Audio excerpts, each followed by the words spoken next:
In the scorching summer of 1177, a 16-year-old leper king rode at the head of fewer than 500 knights against Saladin's massive army of 26,000 warriors. Against impossible odds, Baldwin IV of Jerusalem achieved one of the most spectacular military victories in Crusader history at Mongisard. This triumph represented more than battlefield prowess. It embodied the extraordinary courage of a young ruler who refused to let a devastating disease define his reign. From his birth into a kingdom perpetually at war to his death at 23, Baldwin's story illuminates the complex world of medieval crusading politics, military strategy, and personal resilience in the face of overwhelming adversity.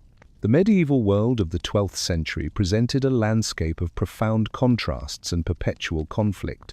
In the sun-baked territories of the Eastern Mediterranean, Christian and Muslim civilizations collided in a struggle that would define generations. The Kingdom of Jerusalem, carved from ancient lands through the remarkable victories of the First Crusade, stood as a testament to European military prowess and religious fervor. Yet this Christian outpost existed precariously, surrounded by powerful Muslim states whose rulers viewed the Frankish presence as an intolerable affront to Islamic authority. It was into this world of constant warfare and political intrigue that a child destined for greatness entered in the summer of 1161. Baldwin, son of Amalric Count of Jaffa and his wife Agnes of Courtenay, was born during a period when the survival of Christian territories in the East remained perpetually uncertain. The infant's arrival occurred amid the complex machinations of Crusader politics, where noble families jockeyed for position and influence while maintaining vigilant defense against external threats. Amalric represented one of the most important lords in the Kingdom of Jerusalem, controlling strategic territories that served as crucial bulwarks against Muslim expansion. His marriage to Agnes connected him to the prestigious Courtenay family, descendants of the Counts of Edessa, who had established one of the four major Crusader states during the aftermath of the First Crusade. This union combined military capability with noble lineage, creating a foundation for political influence within the kingdom's governing structures. The baby's baptism in Jerusalem occurred with considerable ceremony, attended by the most prominent figures of the Crusader establishment.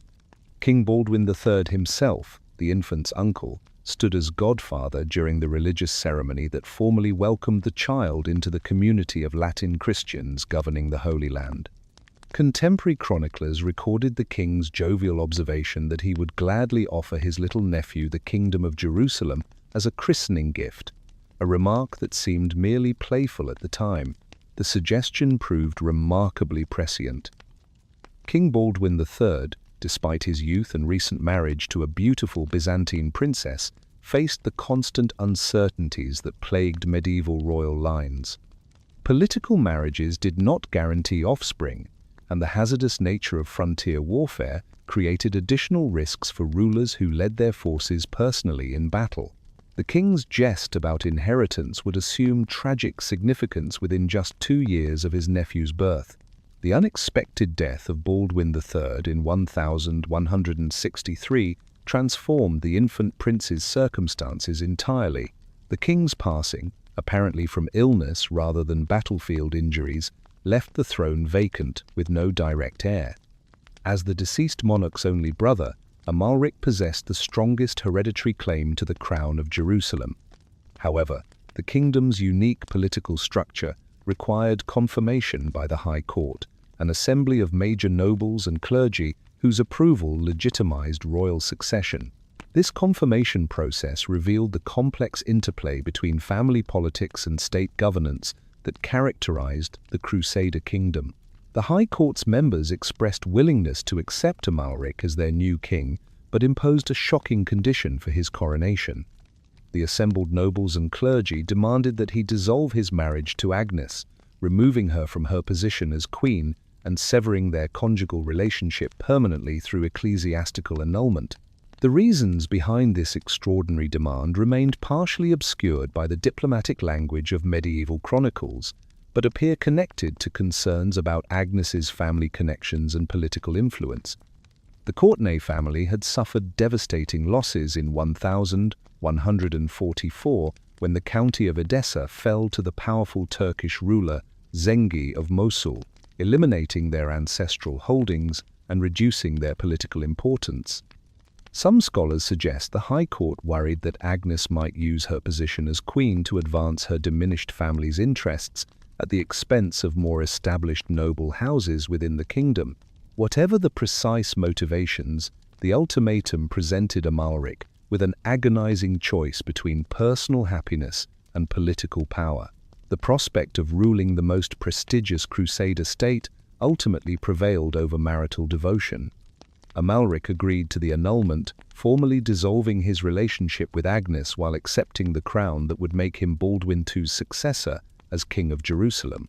The High Court's compromise regarding the children of the dissolved marriage demonstrated pragmatic recognition of political realities. Rather than declaring 2-year-old Baldwin and his older sister Sibylla illegitimate, the Assembly agreed to recognize them as lawful heirs to the throne. This decision preserved the royal succession while achieving the primary objective of removing Agnes from her position as queen. The arrangement satisfied immediate political concerns while creating the foundation for future succession crises. The separation profoundly affected the childhood experiences of both royal children. Baldwin saw little of his mother following the annulment, encountering Agnes only during formal court occasions where protocol required her presence. These brief ceremonial meetings could hardly substitute for the intimate maternal relationship that might have provided emotional support during the challenging years ahead. The young prince's isolation from his natural parent created psychological distance that would influence their future interactions. Princess Sibylla faced similar separation from maternal guidance, though her circumstances differed in significant ways. The High Court arranged for her education at the monastery of Bethany, where her great-aunt Jovetta served as abbess. This prestigious religious institution provided intellectual training appropriate for a royal princess, while ensuring supervision by a trusted family member. Jovetta, sister to the famous Queen Melisende, brought considerable experience in managing the complexities of female authority within the masculine world of Crusader politics. The educational arrangement reflected medieval assumptions about gender roles and royal preparation. While Sibylla received instruction in letters and religious devotion suitable for a future queen, Baldwin's training focused on the military and political skills expected of a ruling monarch. This gendered division of preparation would later create complications when political circumstances required more flexible arrangements regarding succession and governance responsibilities. King Amalric's remarriage in 1167 to Maria Komnena, a princess from the imperial family of Byzantium, demonstrated his commitment to strengthening the kingdom through strategic alliances. The union connected Jerusalem to the powerful Eastern Roman Empire, whose military and financial resources could provide crucial support against Muslim enemies. Maria brought both diplomatic advantages and substantial personal qualities that made her an effective queen, though contemporary sources suggest little warmth developed between her and her stepson Baldwin. The political benefits of the Byzantine marriage extended beyond immediate military considerations to encompass broader strategic calculations. The Eastern Roman Empire controlled extensive territories in Anatolia and maintained sophisticated diplomatic relationships throughout the Mediterranean region.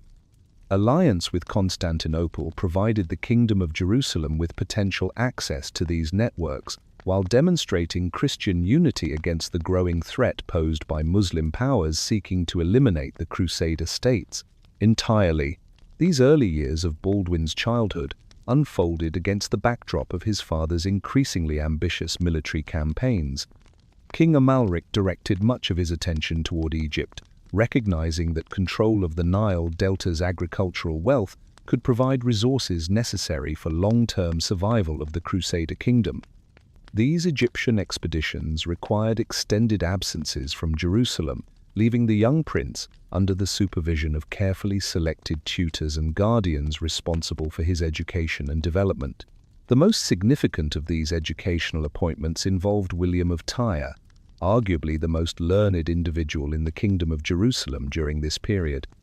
William's intellectual credentials included extensive study in European universities and intimate familiarity with both classical learning and contemporary theological developments. His appointment as Baldwin's tutor reflected King Amalric's determination to provide his son with the finest education available, preparing the future king for the complex challenges of governing a frontier state. William's scholarly background encompassed multiple disciplines essential for effective medieval kingship. His legal training provided understanding of the complex jurisdictional arrangements that governed the Crusader states, while his theological education offered insight into the religious motivations underlying the entire crusading enterprise. Perhaps most importantly, his historical knowledge enabled him to place contemporary events within broader patterns of political development and cultural change. The tutor's linguistic capabilities proved particularly valuable given the multicultural nature of the Kingdom of Jerusalem. William's fluency in Latin, Greek, Arabic, and several European vernaculars reflected the cosmopolitan environment of the Crusader states, where effective governance required communication across ethnic and religious boundaries. This linguistic diversity would become increasingly important as Baldwin matured and assumed greater responsibilities within his father's administration. Under William's guidance, the young prince received instruction in the traditional liberal arts that formed the foundation of medieval higher education. Grammar, rhetoric, and logic provided intellectual tools necessary for legal reasoning and diplomatic negotiation. Arithmetic, geometry, astronomy, and music offered practical skills applicable to military engineering, navigation, and ceremonial requirements. This comprehensive curriculum prepared Baldwin for the diverse responsibilities that would characterize his future reign.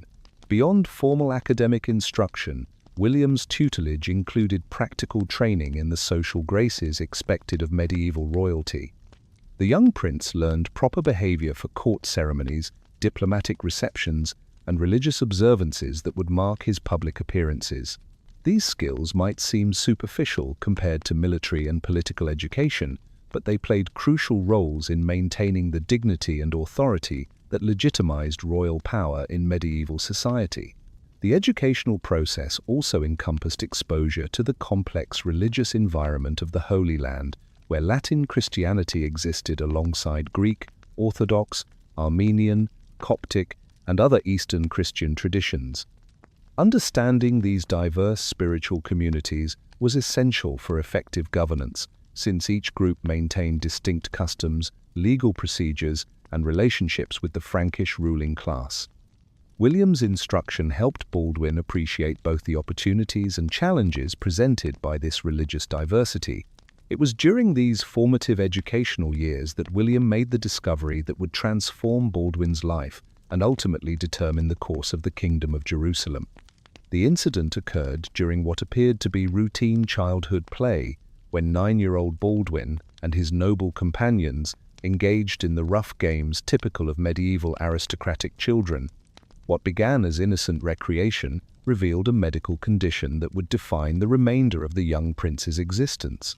The game involved the common childhood practice of pinching and scratching, activities that normally produced immediate outcries of pain from the participants. William observed with growing concern that Baldwin endured treatment that caused his companions to cry out, showing no apparent discomfort from physical stimulation that should have been clearly painful. This absence of normal pain response suggested a medical condition far more serious than simple stoicism or unusual pain tolerance. William's chronicle preserves his detailed recollection of the moment when suspicion became certainty. After observing the child's unusual behavior during play, the tutor called Baldwin aside for private examination. This investigation revealed partial numbness in the boy's right arm and hand, physical symptoms that confirmed the educator's worst fears about the nature of his pupil's condition. The discovery represented a devastating blow to the royal family's hopes and the kingdom's future stability. The diagnosis of leprosy carried profound implications that extended far beyond personal tragedy. In the 12th century, This disease represented one of the most feared afflictions known to medieval society. Medical understanding remained primitive, with physicians unable to arrest the condition's progression or provide effective treatment for its debilitating symptoms. The social stigma associated with leprosy created additional burdens for afflicted individuals who faced isolation and discrimination despite charitable obligations to provide care. Contemporary medical theory attributed leprosy to various causes, including divine punishment for sin, corruption of bodily humors, or contagion through proximity to afflicted individuals. None of these explanations offered hope for recovery, since medieval therapeutics possessed no means of addressing such fundamental disorders. The diagnosis effectively condemned Baldwin to progressive physical deterioration that would eventually culminate in complete incapacitation and death. The political implications of the prince's condition created additional concerns beyond personal suffering. Medieval kingship required active leadership in military campaigns, since rulers who could not lead their forces personally risked losing the respect and loyalty of their noble vassals. A king unable to mount a horse or wield weapons effectively would struggle to maintain authority in a society that equated leadership with martial prowess. The diagnosis raised questions about Baldwin's fitness for the throne that awaited him. King Amalric's response to his son's illness demonstrated both paternal concern and practical political calculation. The monarch immediately consulted the finest medical authorities available within his realm, seeking any possible treatment that might arrest or reverse the condition's progression. This medical consultation included Christian Arab physician Abu Salman Dawood, whose reputation for treating difficult cases offered some hope for effective intervention. The employment of Muslim medical expertise reflected the pragmatic approach to healthcare that characterized the Crusader states.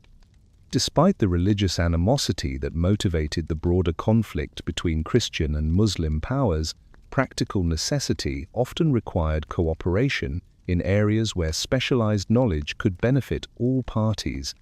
Abu Salman's medical training, developed within the sophisticated Islamic intellectual tradition, potentially offered therapeutic approaches unavailable through purely Western medical practice.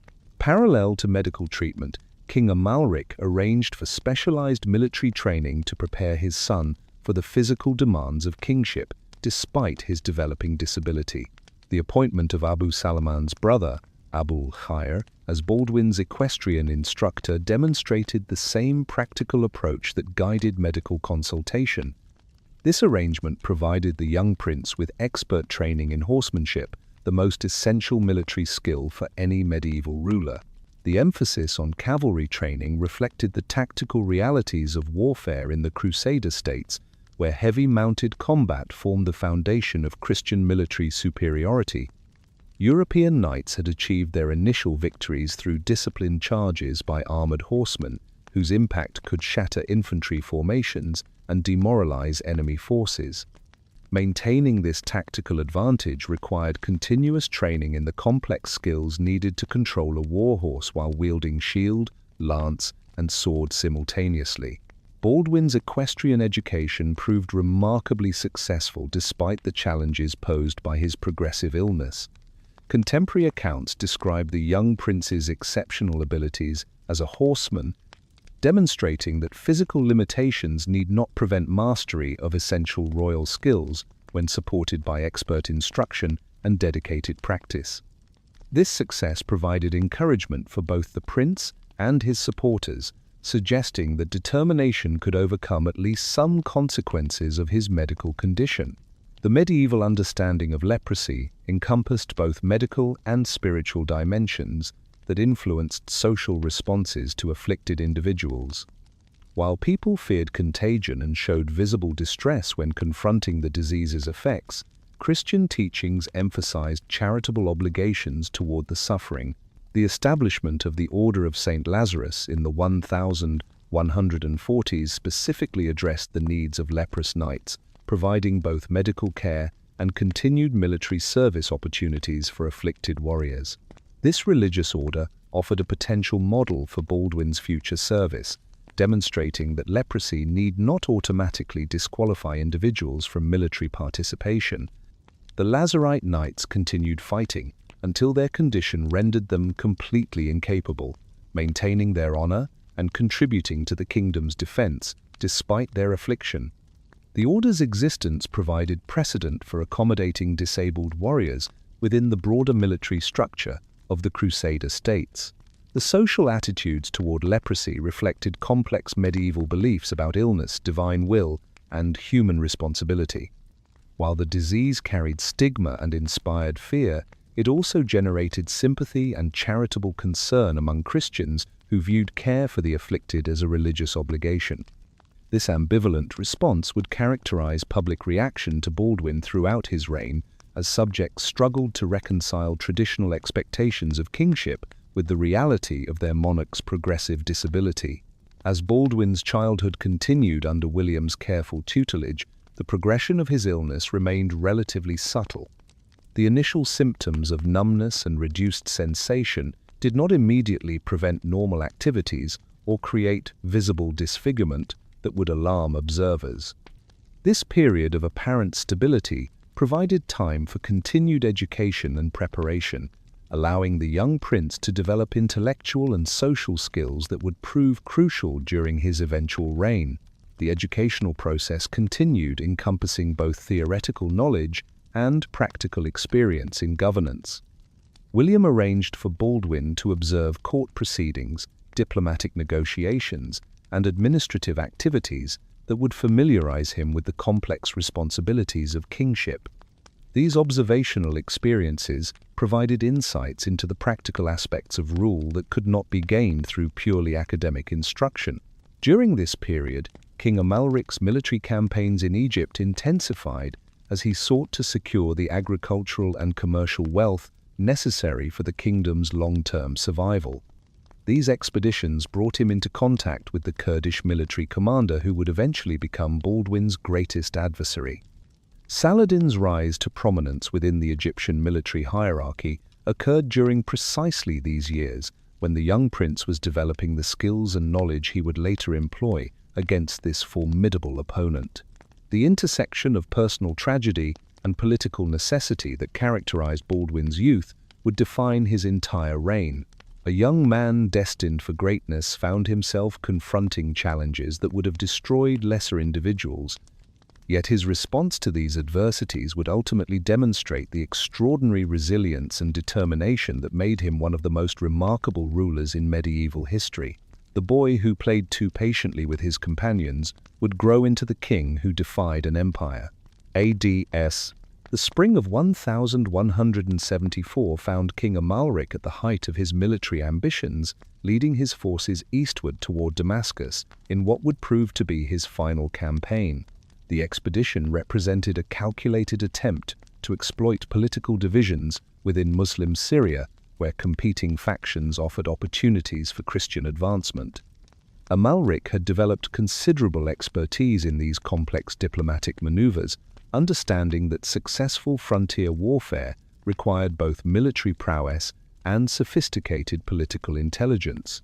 The immediate objective centered on the fortress of Banyas, a strategic stronghold controlling access routes between Damascus and the Mediterranean coastal regions.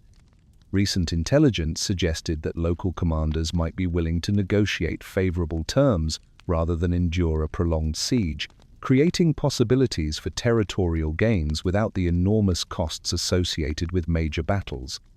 Amalric's approach to such opportunities reflected his mature understanding of the resource limitations that constrained Crusader military operations. The negotiations at Banyas proceeded more successfully than anticipated, with Muslim authorities agreeing to terms that avoided bloodshed while advancing Christian strategic interests. Contemporary accounts describe the king's satisfaction with these diplomatic achievements, which demonstrated his ability to achieve political objectives through skilled negotiation rather than purely military force. The agreement represented the type of pragmatic success that characterized Amalric's approach to governing a kingdom perpetually threatened by more powerful neighbors. As the Christian army prepared to return to Jerusalem, carrying news of their bloodless victory, King Amalric began experiencing symptoms of illness that initially seemed merely the result of campaign fatigue. The physical demands of medieval military expeditions regularly produced various ailments among participants, from digestive disorders caused by poor water and unfamiliar food to respiratory infections contracted in unsanitary camp conditions. The king's initial discomfort appeared to follow familiar patterns that experienced campaigners recognized and generally endured without serious concern. The journey toward the Sea of Galilee proceeded at a measured pace, allowing the royal army to maintain good order while avoiding unnecessary strain on men and animals already exhausted by weeks of campaign activities. The route through the Jordan Valley offered familiar terrain that posed few navigational challenges, though the region's harsh climate during late spring created additional discomfort for heavily armored knights unaccustomed to such intense heat. Amalric's condition deteriorated steadily during this march, transforming minor digestive upset into serious dysentery. By the time the expedition reached Tiberias, the principal fortress controlling the western shore of the Sea of Galilee, the king's illness had assumed alarming proportions. Dysentery represented one of the most dangerous medical conditions in the medieval world, where dehydration and infection frequently proved fatal even for robust individuals. The lack of effective medical treatments meant that recovery depended primarily on the patient's natural resistance and access to basic care that might alleviate the worst symptoms without addressing underlying causes.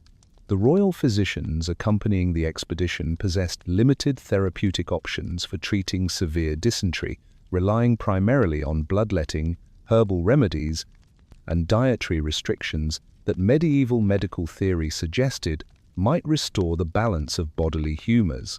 These interventions, while well-intentioned according to contemporary understanding, often worsened patients' conditions by further weakening already compromised immune systems. Amalric's deterioration continued despite the best efforts of his medical attendants. The decision to transport the ailing king to Jerusalem reflected both practical medical considerations and political necessities. The capital possessed superior medical facilities and more experienced physicians who might offer treatments unavailable in frontier regions. More importantly, the king's presence in Jerusalem would reassure subjects concerned about succession arrangements if his condition proved fatal.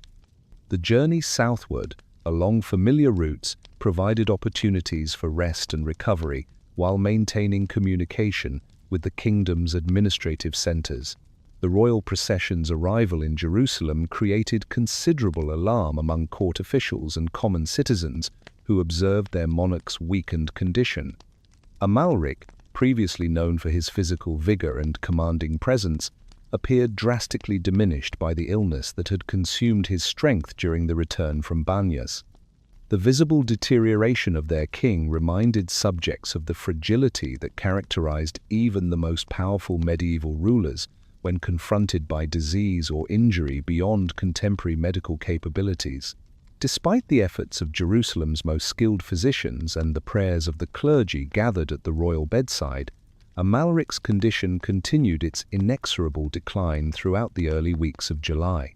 The king retained consciousness sufficiently to address urgent governmental matters and provide guidance regarding his succession, demonstrating the sense of duty that had characterized his entire reign.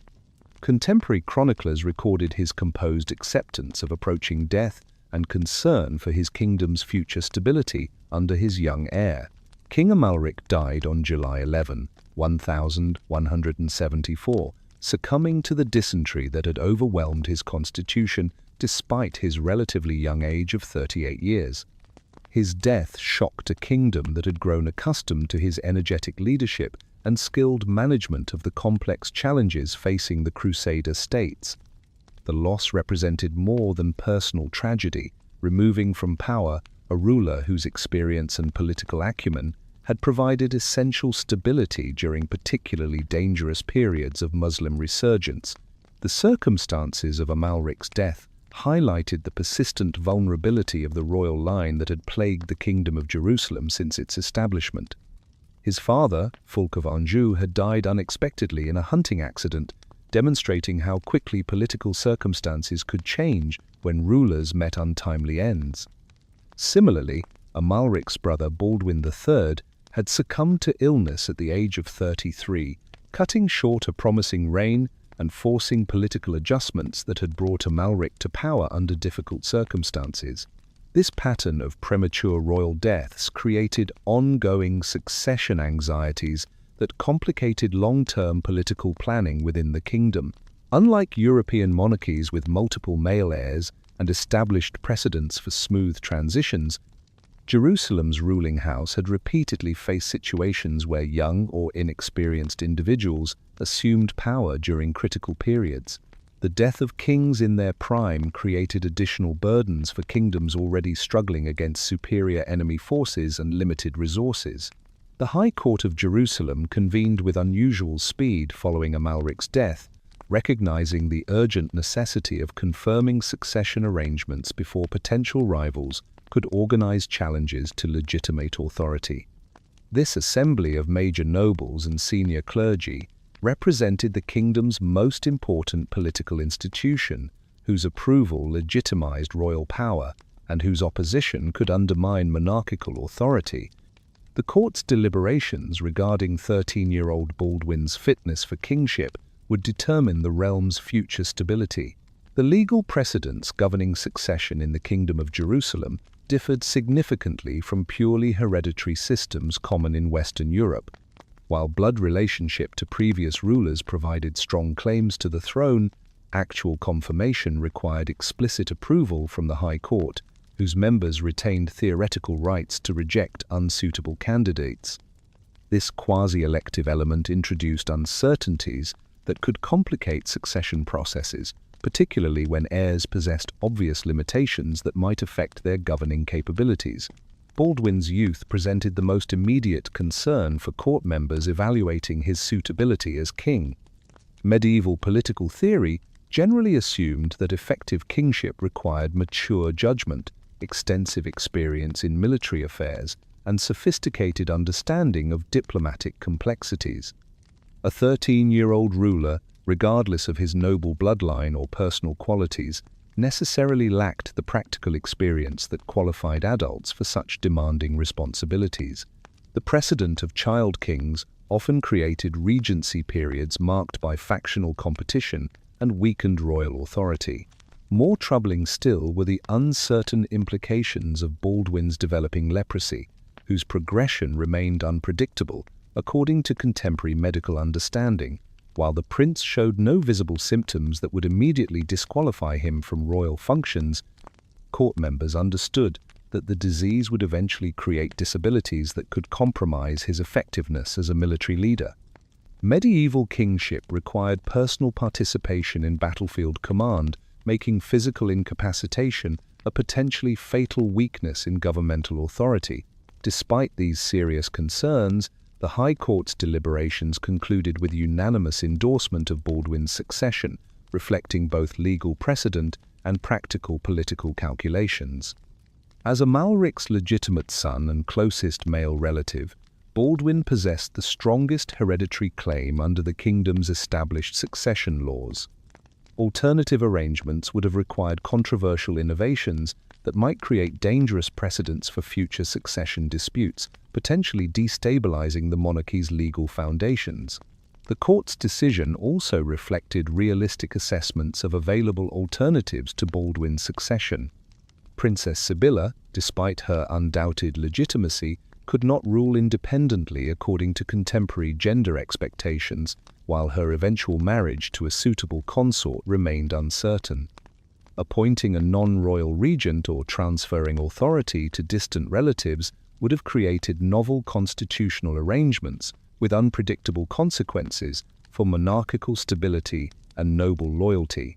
The coronation ceremony was scheduled for July 15, 1174, a date chosen with deliberate symbolic significance to commemorate the 75th anniversary of the Crusader conquest of Jerusalem during the First Crusade.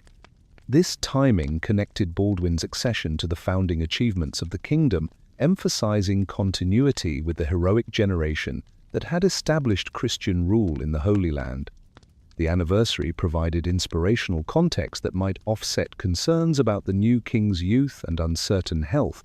The ceremony itself unfolded with appropriate magnificence in the Church of the Holy Sepulchre, the most sacred site in Christian Jerusalem and traditional location for royal coronations. The Patriarch of Jerusalem placed the crown upon Baldwin's head, while assembled nobles and clergy witnessed the formal transfer of royal authority to their new monarch.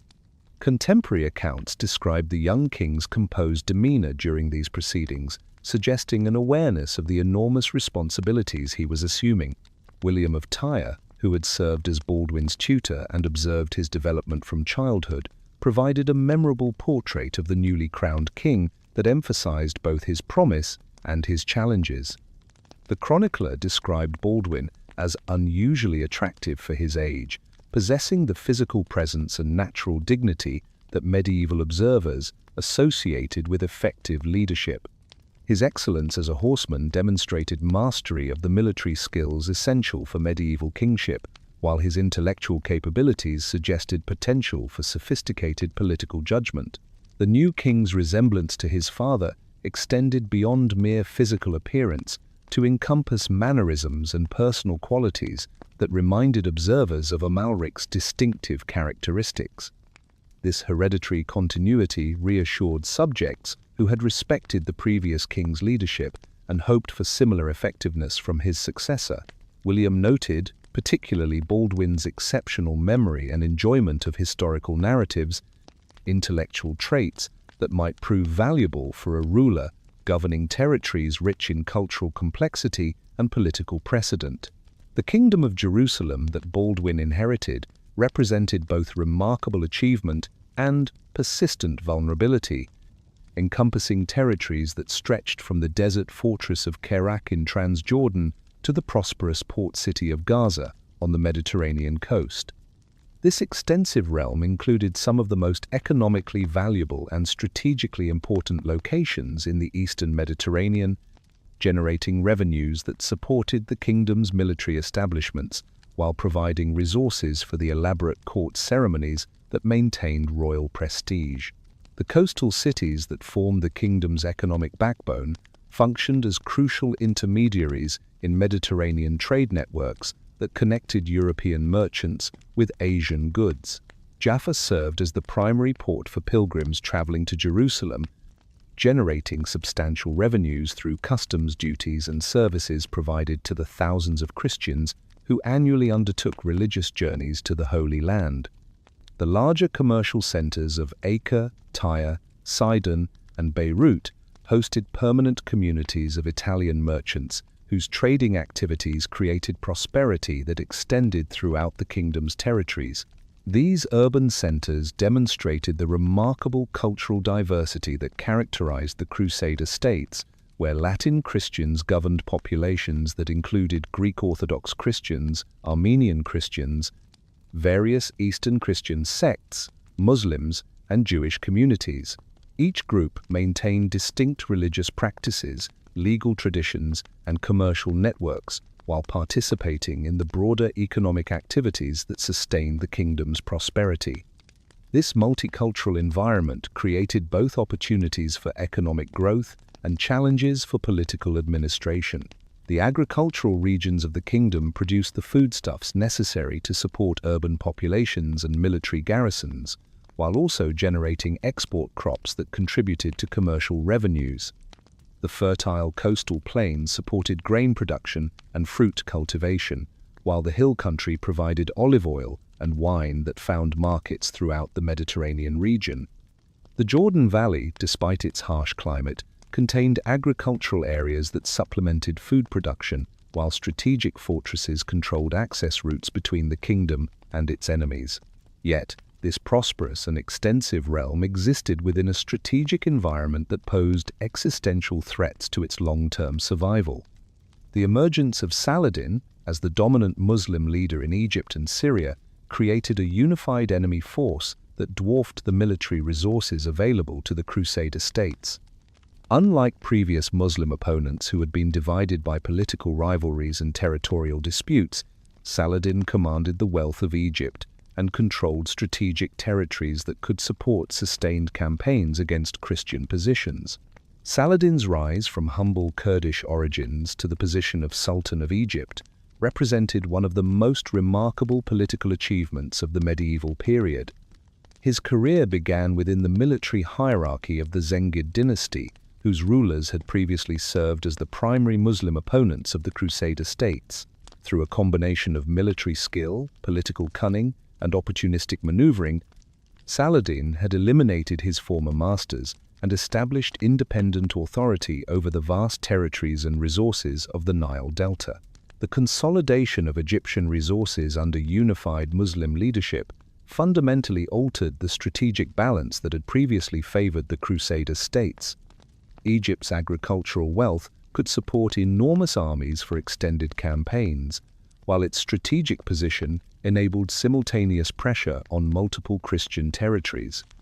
Saladin's control of both Egyptian resources and Syrian territories created the potential for coordinated attacks that could overwhelm the limited defensive capabilities of individual Crusader states. More dangerous still were the religious motivations that drove Saladin's political ambitions, transforming him from merely another Muslim competitor for territorial control into a determined enemy committed to the complete elimination of Christian political authority in the region. His public declarations emphasized jihad as a religious obligation that justified sustained warfare against the Crusader states, while his private correspondence revealed strategic planning focused on systematic reduction of Christian territories. Unlike previous Muslim leaders who had accepted the existence of Crusader states as political realities, Saladin viewed their presence as an intolerable religious affront that required immediate correction. The appointment of Raymond III of Tripoli as regent for the minor king reflected both practical necessity and careful political calculation by the High Court members responsible for governmental continuity.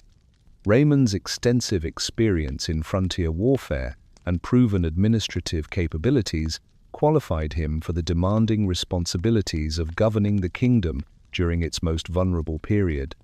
His family connections to the royal house provided legitimacy for his regency, while his territorial holdings in Tripoli ensured access to independent resources that might support royal authority. William of Tyre's detailed physical description of Raymond emphasized characteristics that medieval observers associated with leadership capability and moral authority. The regent's slight build and moderate height suggested intellectual rather than purely physical approaches to leadership, while his penetrating eyes indicated the mental acuity necessary for complex political decision-making. His reserved demeanor and careful speech patterns conveyed the diplomatic discretion essential for managing the diverse constituencies that comprised the kingdom's political establishment. The regent's personal habits demonstrated the self-discipline that medieval political theory considered essential for effective governance. His moderation in eating and drinking avoided the excesses that could compromise judgment during critical decision-making, while his generosity to strangers displayed the hospitality expected of noble leaders. His somewhat stern treatment of subordinates suggested the firmness necessary to maintain authority over potentially rebellious vassals during periods of uncertain succession. The return of Agnes to court following her son's accession created additional complexity within the kingdom's political environment, as the former queen sought to rebuild relationships severed by the circumstances of her divorce from Amalric. Her genuine concern for Baldwin's health and welfare provided emotional support that the young king had lacked during his isolated childhood, while her political experience offered valuable guidance for navigating the complex factional disputes that characterized court politics. The maternal relationship that developed during this period resembled more the supportive connection between adult relatives than the intimate bond typically associated with parent and child relationships. Agnes's influence at court extended beyond personal relationships with her son to encompass broader political activities that would prove increasingly significant as Baldwin matured and assumed greater authority. Her connections to various noble families and her understanding of court politics made her a valuable advisor for the young king, though her involvement also created potential conflicts with the regent and other established power centers within the kingdom's governmental structure. The strategic challenges facing the newly crowned king extended far beyond the immediate threat posed by Saladin's expanding power to encompass fundamental questions about the long-term viability of Christian political authority in the region. The Crusader states had achieved their initial success through military superiority and Muslim political division, advantages that were rapidly disappearing as Islamic unity increased and military technologies evolved. Baldwin's reign would require innovative approaches to diplomacy, military strategy, and internal governance that could compensate for the kingdom's fundamental weaknesses while exploiting any opportunities that emerged from changing circumstances. The young king's personal condition added additional urgency to these strategic challenges, since the progression of his leprosy created time constraints that would limit his effective reign regardless of his political and military capabilities. The disease that had been discovered during his childhood would eventually render him incapable of the active leadership that medieval kingship required, creating succession pressures that could destabilize the kingdom during its most dangerous period. Baldwin's remarkable character and determination would enable him to achieve extraordinary successes despite these limitations, but the fundamental constraints imposed by his illness would influence every aspect of his reign and ultimately determine the kingdom's fate. A1.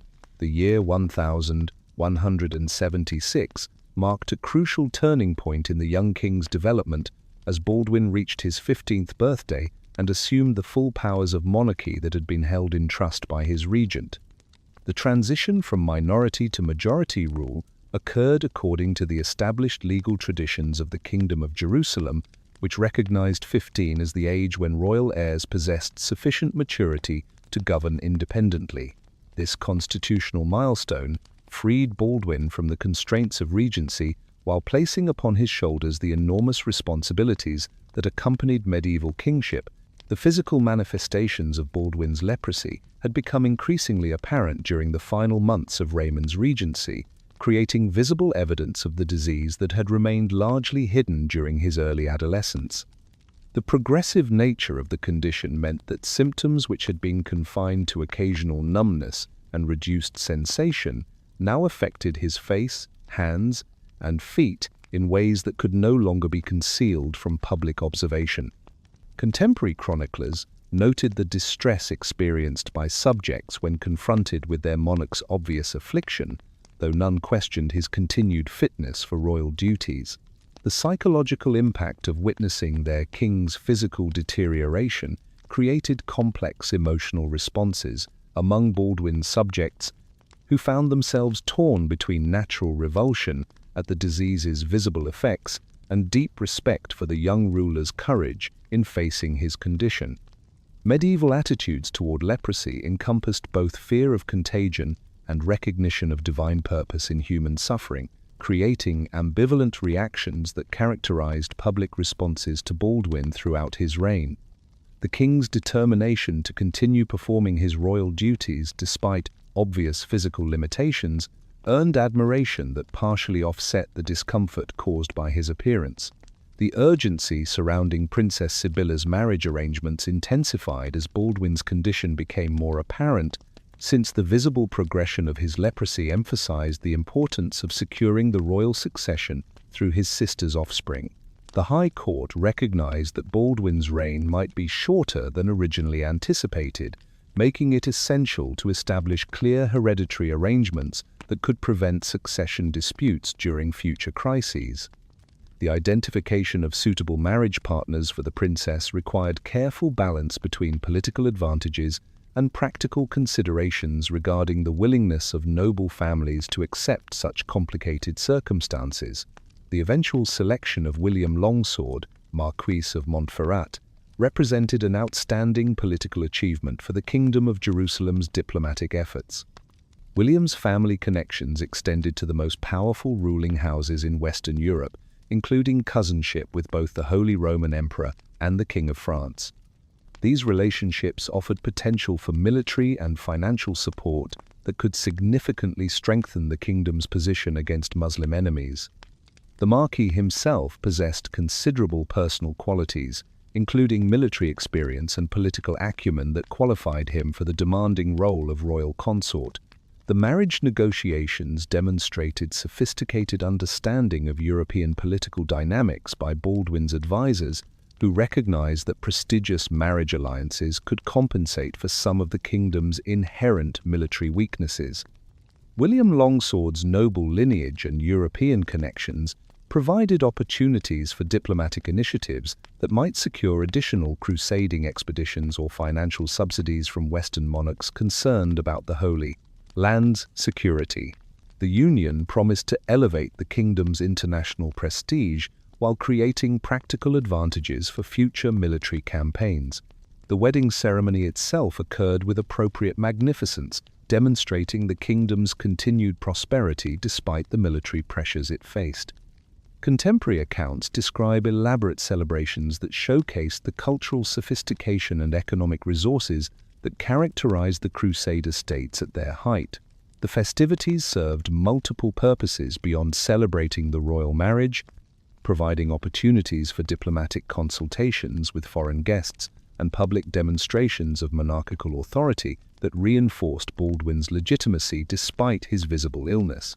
The tragic death of William Longsword within a year of his marriage to Sibylla created devastating complications for the kingdom's succession planning just when political stability seemed secure. The Marquis's unexpected demise, apparently from illness rather than battlefield injuries, removed from the kingdom a potentially invaluable leader whose European connections might have provided crucial support during future crises. His death left the 17-year-old princess as a pregnant widow whose child's future remained uncertain according to medieval inheritance customs. The succession crisis deepened significantly with the loss of William Longsword, since his death eliminated the possibility that he might serve as regent or co-ruler during Baldwin's eventual incapacitation. Sibylla's pregnancy offered hope for a male heir who might eventually inherit the throne, but the uncertain outcome of childbirth and the political complications surrounding regency arrangements for infant kings created additional anxieties for the High Court. The identification of a suitable replacement husband for the princess became even more challenging, since potential suitors would have to accept that their own children would be unlikely to inherit the kingdom. These domestic political complications unfolded against the backdrop of significant military developments in Muslim Syria, where Saladin continued his systematic campaigns to eliminate the Zengid dynasty's remaining territories.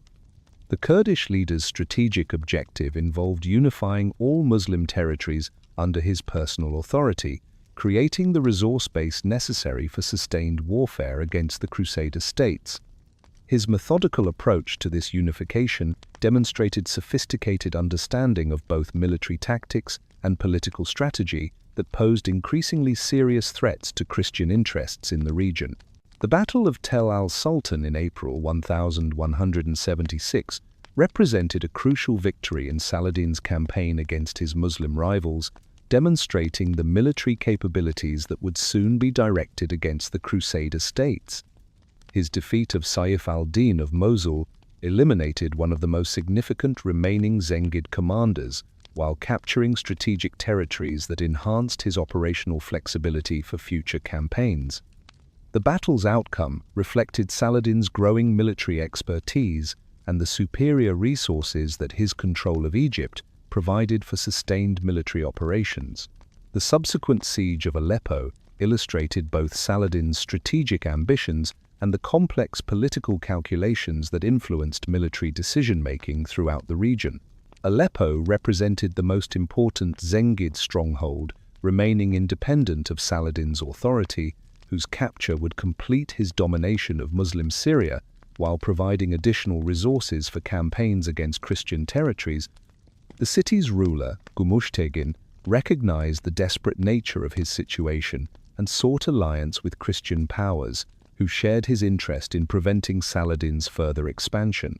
The alliance between Gumushtegin and Prince Bohemond III of Antioch demonstrated the pragmatic diplomacy that characterized relationships between Christian and Muslim powers during this period.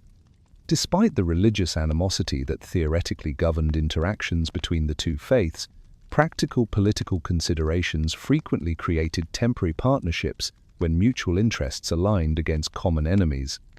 Bohemon's willingness to support a Muslim ruler against Saladin reflected sophisticated understanding of the strategic balance that enabled continued Crusader survival in the region. This diplomatic cooperation produced the release of numerous Frankish prisoners who had languished in Muslim dungeons for years or even decades, including several prominent nobles whose freedom significantly strengthened Christian military capabilities. Among the most important of these released captives was Reynaud of Châtillon, whose 15-year imprisonment had removed from active service one of the most capable and experienced military commanders in the Crusader states. His return to freedom coincided with Baldwin's assumption of independent royal authority, providing the young king with an invaluable advisor whose expertise would prove crucial during future campaigns. The liberation of Reynaud represented more than simply the return of individual prisoners, demonstrating the potential benefits of flexible diplomacy that prioritized practical advantages over ideological consistency. Christian-Muslim cooperation in the face of common threats created opportunities for negotiated arrangements that could benefit all parties while establishing precedents for future diplomatic initiatives. These precedents would prove increasingly important as Baldwin matured and developed his own approaches to the complex political environment that characterized the medieval Middle East. Baldwin's first independent political decision involved refusing to renew the truce with Saladin that Raymond III had negotiated during his regency, signaling the young king's determination to pursue more aggressive policies toward his Muslim enemies. This decision reflected careful consideration of strategic circumstances that had changed significantly since the truce's original negotiation, particularly Saladin's growing power and evident preparations for renewed warfare against Christian territories. Baldwin's rejection of diplomatic accommodation in favor of military preparedness demonstrated sophisticated understanding of the realities facing his kingdom. The appointment of Jocelyn of Courtenay as seneschal represented Baldwin's effort to surround himself with advisors whose loyalty remained beyond question during the challenging period ahead. Jocelyn's family relationship to the king through his mother Agnes provided personal bonds that complemented his demonstrated administrative competence and military experience. His appointment signaled Baldwin's intention to rely on trusted relatives rather than potentially ambitious nobles whose loyalty might waver during future crises. Baldwin's first military campaign as independent ruler began on August 1, 1176, with a raid into the Baalbek Valley that demonstrated his determination to take offensive action against Saladin's territories. The expedition's timing coincided with Saladin's preoccupation with siege operations against the assassin stronghold of Masyaf, creating opportunities for successful Christian operations in regions where Muslim forces had been reduced to accommodate the Sultan's other military commitments. The raid represented careful strategic planning that exploited enemy weaknesses while avoiding direct confrontation with Saladin's main armies. The Battle of Baalbek resulted in a significant tactical victory for the young king's forces, who defeated a substantial Muslim army commanded by Turan Shah, Saladin's nephew and one of his most trusted lieutenants. This success demonstrated that Baldwin possessed the military judgment and leadership capabilities necessary for effective command despite his youth and physical limitations. The victory provided crucial early evidence that the leper king could fulfill the martial responsibilities that medieval subjects expected from their monarchs. The strategic consequences of Baldwin's victory extended far beyond the immediate tactical advantages gained through defeating Turan Shah's forces. News of the Christian success reached Saladin during his siege of the assassin fortress, forcing him to abandon his campaign and redirect his attention toward the unexpected threat posed by the newly independent King of Jerusalem. The disruption of Saladin's carefully planned operations against the assassins demonstrated how effective Christian military action could interfere with Muslim strategic initiatives, even when undertaken with relatively limited resources. Saladin's forced retreat from his assassin campaign reflected the broader strategic constraints that governed medieval warfare, where commanders with multiple responsibilities frequently found themselves unable to pursue single objectives to completion. The Sultan's control of vast territories created defensive obligations that could be exploited by opponents who understood how to coordinate their actions for maximum disruptive effect. Baldwin's early demonstration of this strategic principle would characterize his approach to military operations throughout his reign. The famine that struck Syria during this period provided additional advantages for Christian military operations, as Muslim forces struggled with supply difficulties that limited their operational capabilities. Natural disasters frequently influenced medieval military campaigns by affecting the agricultural production necessary to support large armies during extended operations. Baldwin's recognition of these environmental factors and his ability to exploit them for strategic advantage demonstrated the sophisticated understanding of logistics that distinguished successful medieval commanders from their less capable contemporaries. Saladin's withdrawal to Egypt during the famine period provided Baldwin with opportunities to strengthen his kingdom's position through diplomatic initiatives and military preparations that would prove crucial during future confrontations. The alliance negotiated with Byzantine Emperor Manuel I Komnenos represented particularly significant achievement, connecting the Kingdom of Jerusalem to the resources and diplomatic networks of the Eastern Roman Empire. This alliance provided potential for military cooperation and financial support that could significantly enhance Christian defensive capabilities against Muslim attacks. The Byzantine alliance reflected Baldwin's sophisticated understanding of international politics and his recognition that the Crusader state's survival depended partly on maintaining connections with other Christian powers. Manuel's empire controlled extensive territories in Anatolia and maintained diplomatic relationships throughout the Mediterranean region, offering potential for coordinated military operations against Muslim enemies. The emperor's agreement to serve as overall protector of Eastern Christendom provided formal recognition of Christian unity that could facilitate future cooperation during military crises. Saladin's response to these diplomatic developments included significant military preparations that demonstrated his recognition of the enhanced threat posed by Christian coordination. His construction of naval forces and strengthening of Egyptian defensive positions reflected careful strategic planning designed to counter potential Byzantine Crusader cooperation.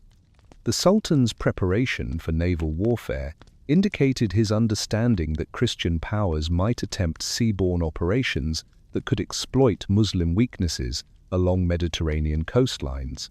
The strategic marriage arranged between Reynald of Chatillon and Stephanie of Milly in the spring of 1177 provided Baldwin with another valuable ally whose territorial holdings could serve crucial strategic functions. Stephanie's inheritance included the lordship of Ultra-Jourdain and control of the mighty fortress of Kerak, which commanded essential routes between Saladin's Syrian and Egyptian territories. The marriage placed these strategic assets under the control of an experienced military commander whose loyalty to Baldwin and aggressive approach to warfare aligned with the king's own strategic preferences. Reynald's appointment as Lord of Kerak created a formidable obstacle to Saladin's communications between his primary territorial holdings, potentially disrupting the coordination that enabled him to concentrate forces for major campaigns. The fortress's position allowed Christian forces to monitor and harass Muslim movements, while providing a secure base for offensive operations into enemy territory. Reynald's reputation for bold military action and his intimate knowledge of regional politics made him particularly well-suited for such demanding responsibilities. The political and military developments of 1176 established the foundation for Baldwin's remarkable reign, demonstrating his evolution from sickly child to capable monarch despite the progressive effects of his devastating disease. His successful transition to independent rule, marked by diplomatic achievements and military victories, proved that physical limitations need not prevent effective leadership when compensated by intelligence, determination, and skilled advisors. The stage was set for the extraordinary confrontations that would define Baldwin's legacy and determine the fate of the Kingdom of Jerusalem. Nicaea, the arrival of Count Philip of Flanders in August 1177, brought unexpected hope to the beleaguered Kingdom of Jerusalem, as one of Europe's most powerful nobles landed at Acre with a substantial crusading army. Philip commanded immense resources as ruler of one of the wealthiest territories in Western Europe, controlling the prosperous commercial centers that had made Flanders indispensable to the medieval economy. His decision to take the cross and journey to the Holy Land represented precisely the type of high-level European support that the Crusader states desperately needed to maintain their precarious position against Saladin's growing power. The Count's impressive retinue included seasoned knights experienced in the constant warfare that characterized medieval Flanders, where territorial disputes with neighboring powers had created a military culture that emphasized practical battlefield effectiveness over ceremonial display. These hardened warriors brought with them the latest developments in European military technology and tactics, potentially providing crucial advantages in the sophisticated warfare that had evolved during decades of Christian-Muslim conflict in the Eastern Mediterranean. Philip's arrival seemed to offer divine providence responding to the kingdom's most urgent needs. Baldwin recognized immediately the extraordinary opportunity that Philip's presence represented for his kingdom's survival prospects. The young king understood that his own physical limitations, increasingly apparent as his leprosy progressed, created serious questions about his long-term ability to provide the dynamic military leadership that medieval kingship required. Philip's proven capabilities as both warrior and administrator suggested he might serve as the solution to problems that Baldwin could never fully resolve through his own efforts, regardless of his determination and courage. In a decision that demonstrated remarkable humility and genuine concern for his subjects' welfare, Baldwin offered Philip the crown of Jerusalem itself, requesting that the experienced count assume the burdens of governance that were becoming increasingly difficult for the afflicted young king to bear. This extraordinary proposal reflected Baldwin's mature recognition that effective kingship required more than noble bloodline or personal valor, demanding physical capabilities and political experience that his disease would eventually make impossible to maintain. The offer represented unprecedented generosity from a monarch willing to sacrifice personal power for his kingdom's benefit. Philip's rejection of Baldwin's offer disappointed hopes for a simple resolution to the kingdom's leadership crisis, though the count's reasons appeared to reflect practical rather than dismissive considerations. His commitments in Flanders required eventual return to territories that faced their own military challenges, making acceptance of permanent responsibilities in the East impossible, regardless of his sympathy for the Crusader cause. Philip's brief intended stay in the Holy Land limited his ability to undertake the long-term planning and institutional development that effective governance required during such a dangerous period.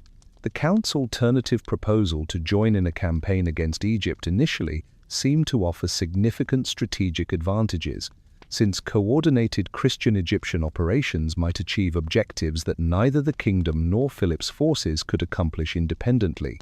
Saladin's primary strength lay in his control of Egyptian agricultural and commercial wealth, whose disruption could potentially cripple his ability to sustain prolonged military operations against Christian territories. A major expedition targeting these economic foundations might achieve strategic results disproportionate to the immediate military gains typically associated with raiding campaigns. Philip's subsequent refusal to participate in Egyptian operations eliminated possibilities for the type of major strategic initiative that might fundamentally alter the regional balance of power. His preference for campaigning in northern Syria reflected typical European crusading assumptions that emphasized territorial conquest over the economic warfare that characterized frontier conflict in the Eastern Mediterranean. The Count's decision to join Raymond III of Tripoli and Bohemond III of Antioch in operations around Harim followed conventional military thinking, rather than the innovative approaches that unique regional circumstances required.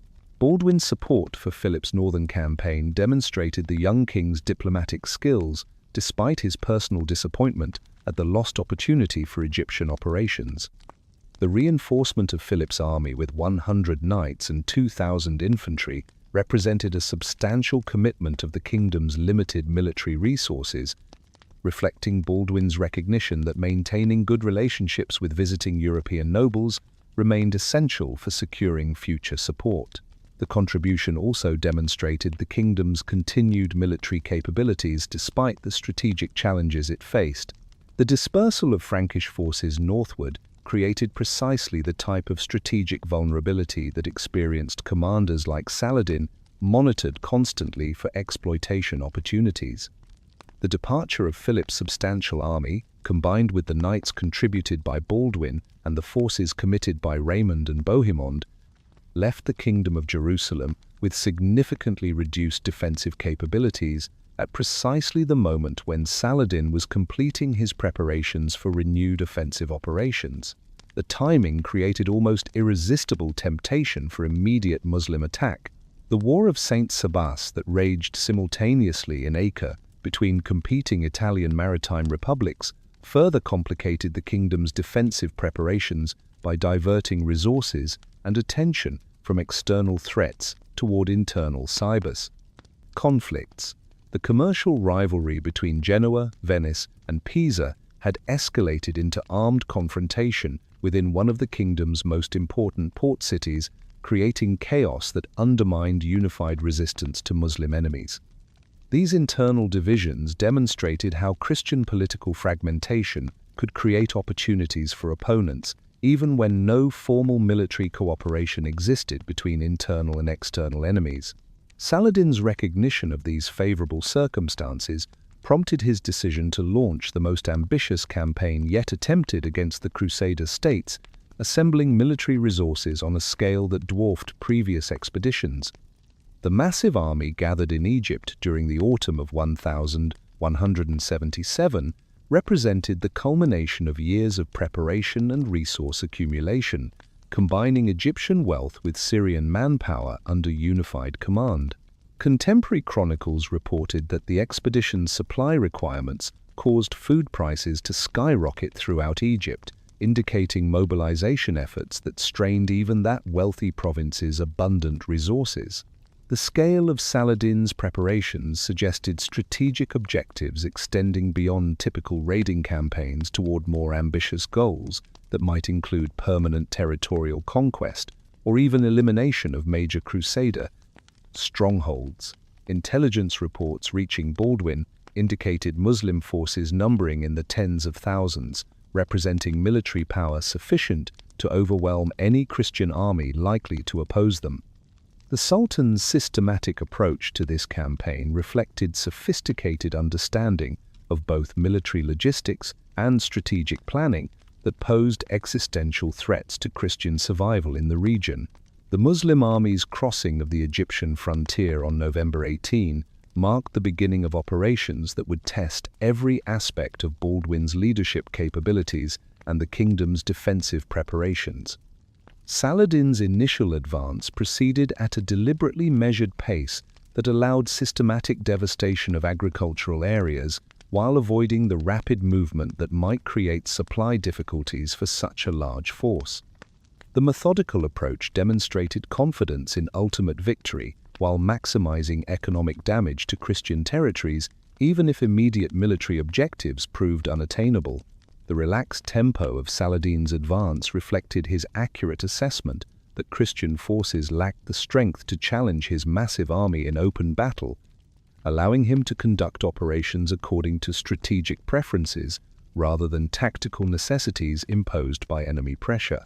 The systematic burning of villages and destruction of agricultural infrastructure served both immediate tactical purposes and longer-term strategic objectives by weakening the economic foundations that supported Christian military resistance.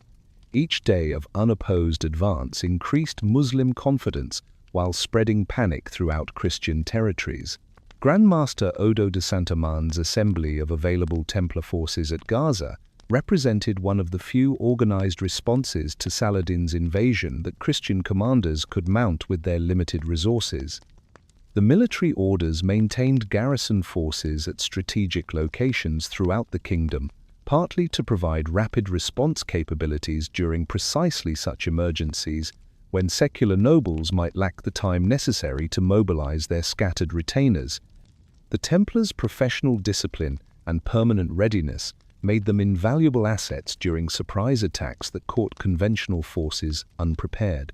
Saladin's decision to bypass Gaza, rather than attempting to capture the Templar stronghold, demonstrated sophisticated strategic thinking that prioritized larger objectives over immediate tactical opportunities. The fortress's powerful defenses would have required extensive siege operations that could have delayed the campaign significantly while alerting other Christian forces to coordinate defensive responses.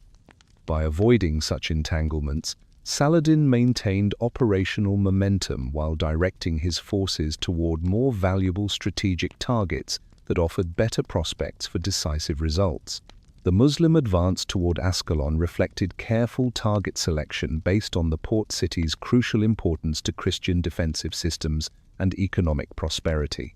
Ascalon's position controlled maritime communications between Egypt and the northern Crusader states, while serving as a major commercial center whose revenues supported the kingdom's military establishments.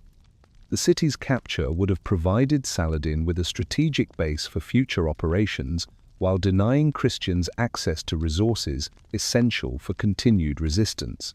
Baldwin's response to the crisis demonstrated remarkable courage and determination, despite the overwhelming odds that his small army faced against Saladin's massive forces. The king could muster only approximately 450 knights, accompanied by a few thousand infantry, representing a tiny fraction of the military power advancing against his kingdom.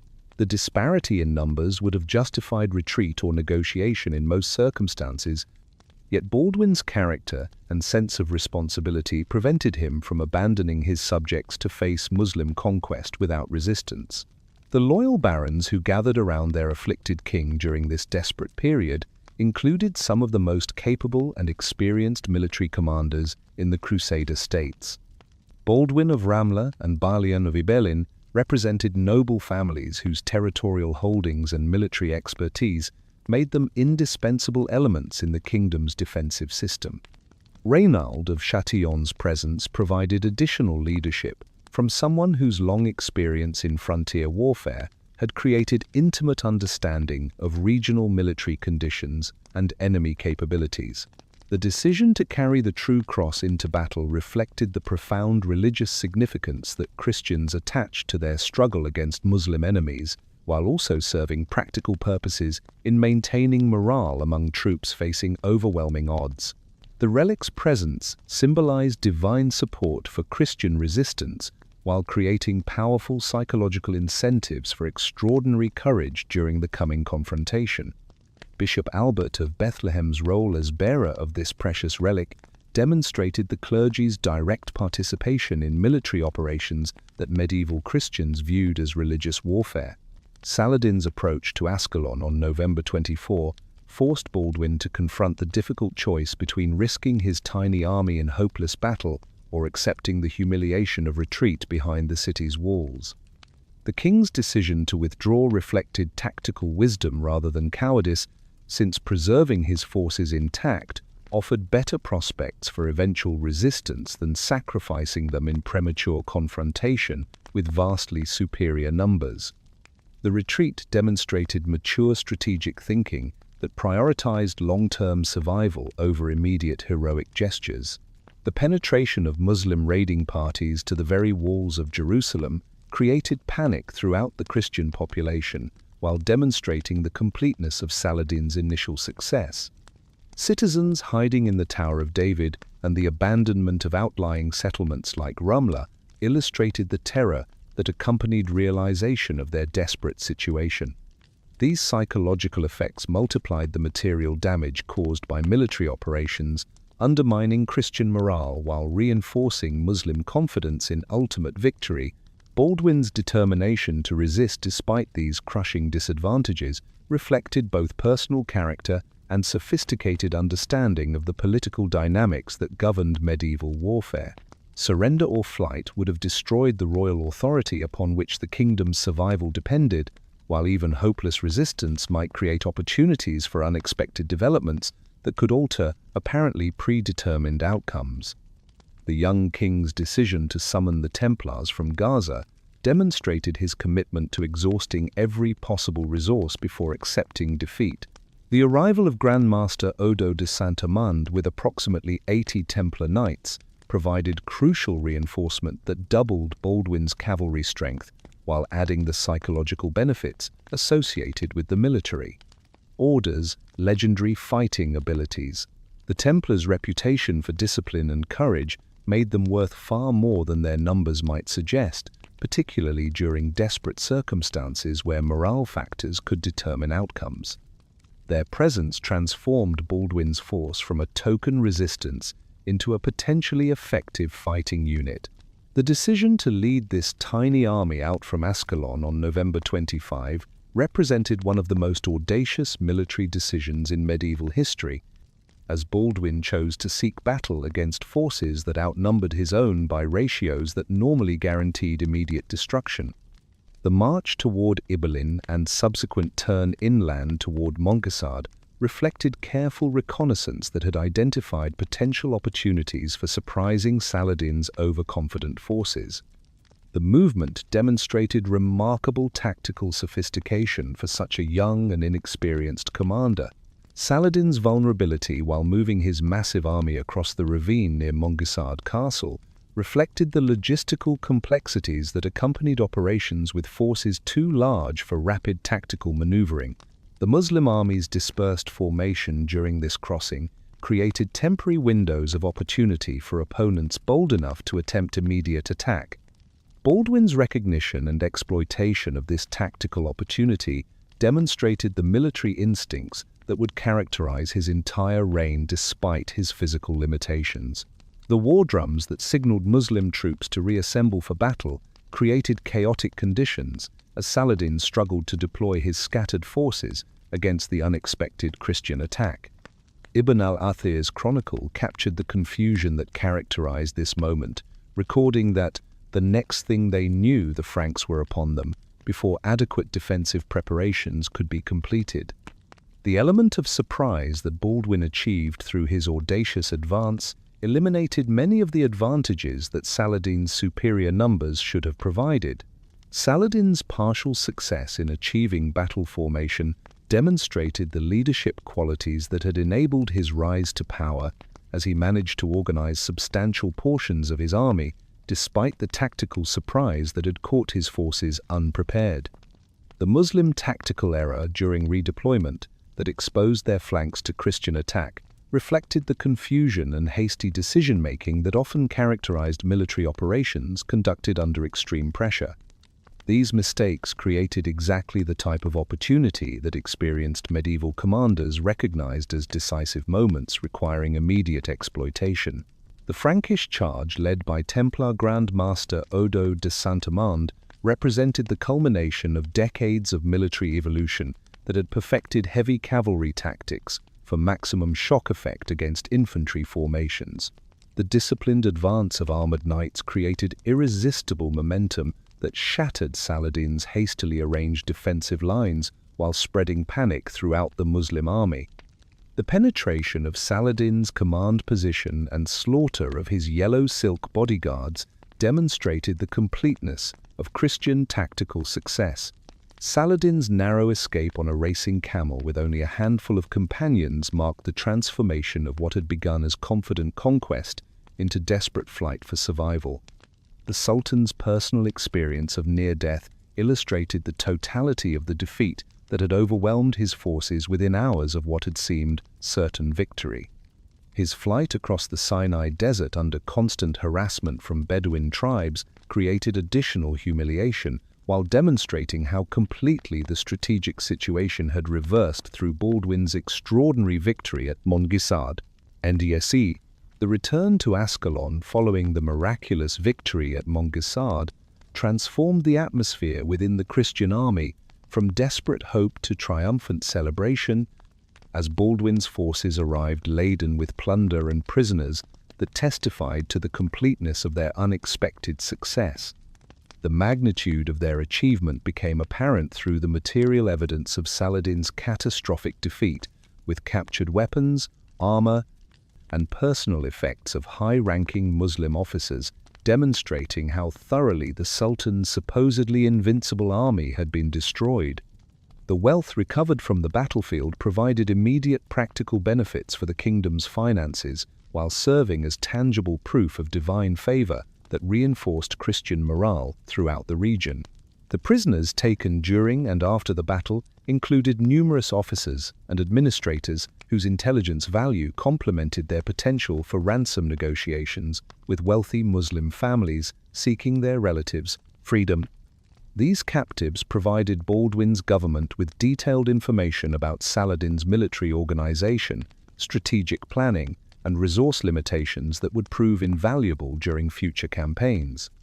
The interrogation of senior prisoners revealed the extent to which the defeat had disrupted Muslim command structures and demoralized forces throughout Saladin's territories, creating opportunities for further Christian advances if properly exploited. Contemporary chronicles recorded the joy and amazement that greeted news of the victory throughout Christian territories, where subjects who had prepared for conquest and possible martyrdom instead found themselves celebrating an achievement that seemed to transcend normal military possibilities.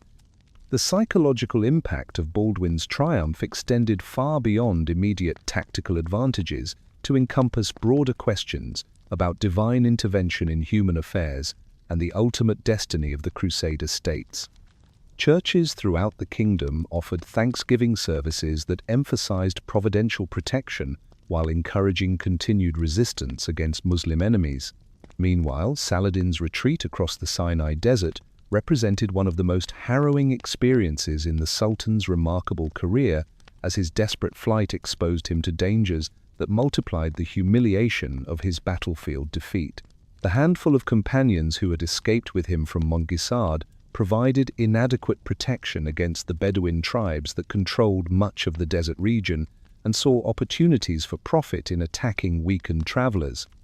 These nomadic warriors felt no loyalty to Saladin's cause and possessed intimate knowledge of terrain that made pursuit and harassment of fugitives relatively simple and highly profitable. The 10 days of violent storms that coincided with Saladin's retreat created additional suffering for the Muslim survivors, while demonstrating what Christians interpreted as continued divine displeasure with their enemies' cause.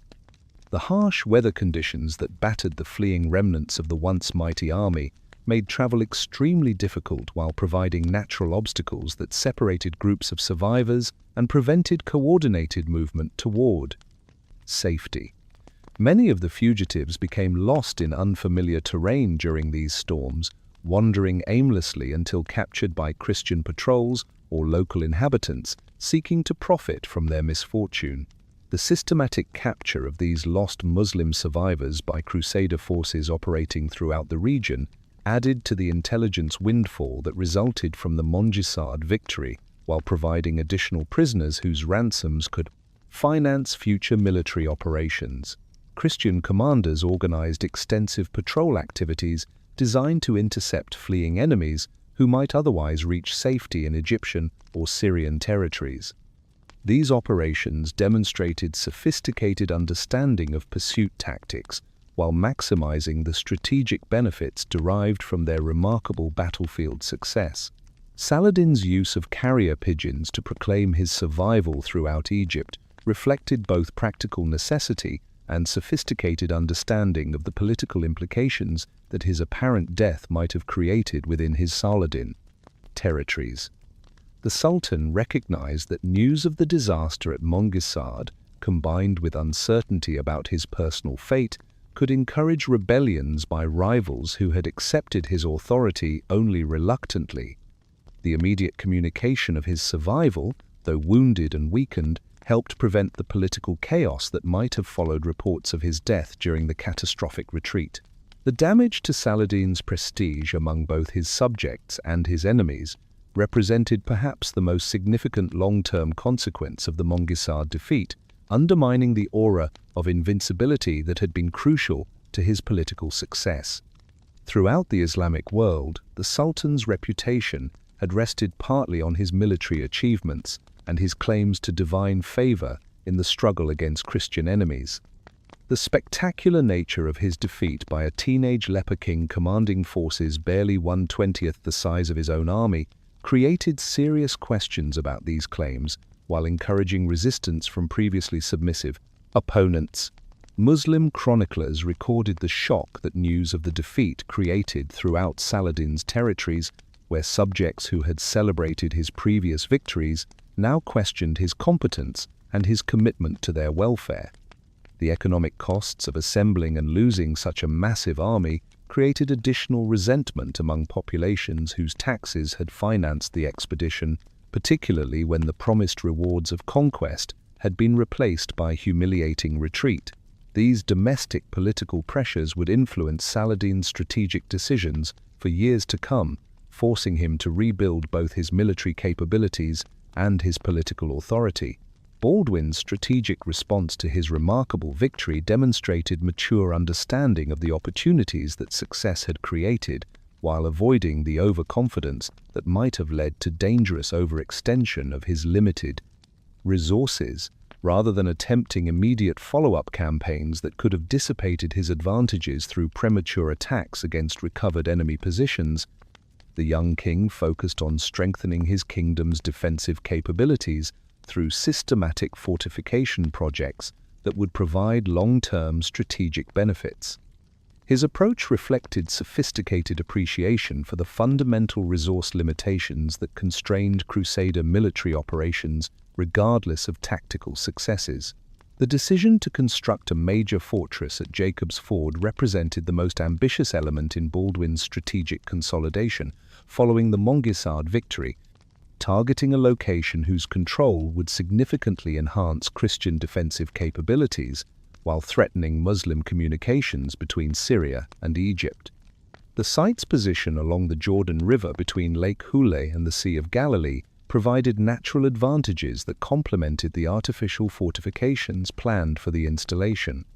The strategic value of the location had been recognized by both Christian and Muslim commanders for years, but previous circumstances had prevented major construction projects in such a contested area. The collaboration with the Knights Templar on this fortification project reflected Baldwin's understanding that the military orders possessed both the financial resources and the specialized expertise necessary for such demanding construction undertakings. The Templars had developed considerable experience in castle design and construction throughout their territories, creating fortifications that incorporated the most advanced defensive principles while adapting to local terrain and threat conditions. Their involvement ensured that the Jacob's Ford project would benefit from the best available military architecture while reducing the burden on royal resources. The construction timeline, beginning in October 1178, allowed work to proceed during favorable weather conditions while providing sufficient time to complete major defensive structures before Saladin could organize effective countermeasures. The project's scope encompassed both inner and outer defensive rings designed to withstand prolonged siege operations while providing secure bases for offensive operations against Muslim territories. The planned fortification represented one of the strongest castles in the region, incorporating lessons learned from previous siege warfare while anticipating future developments in military technology.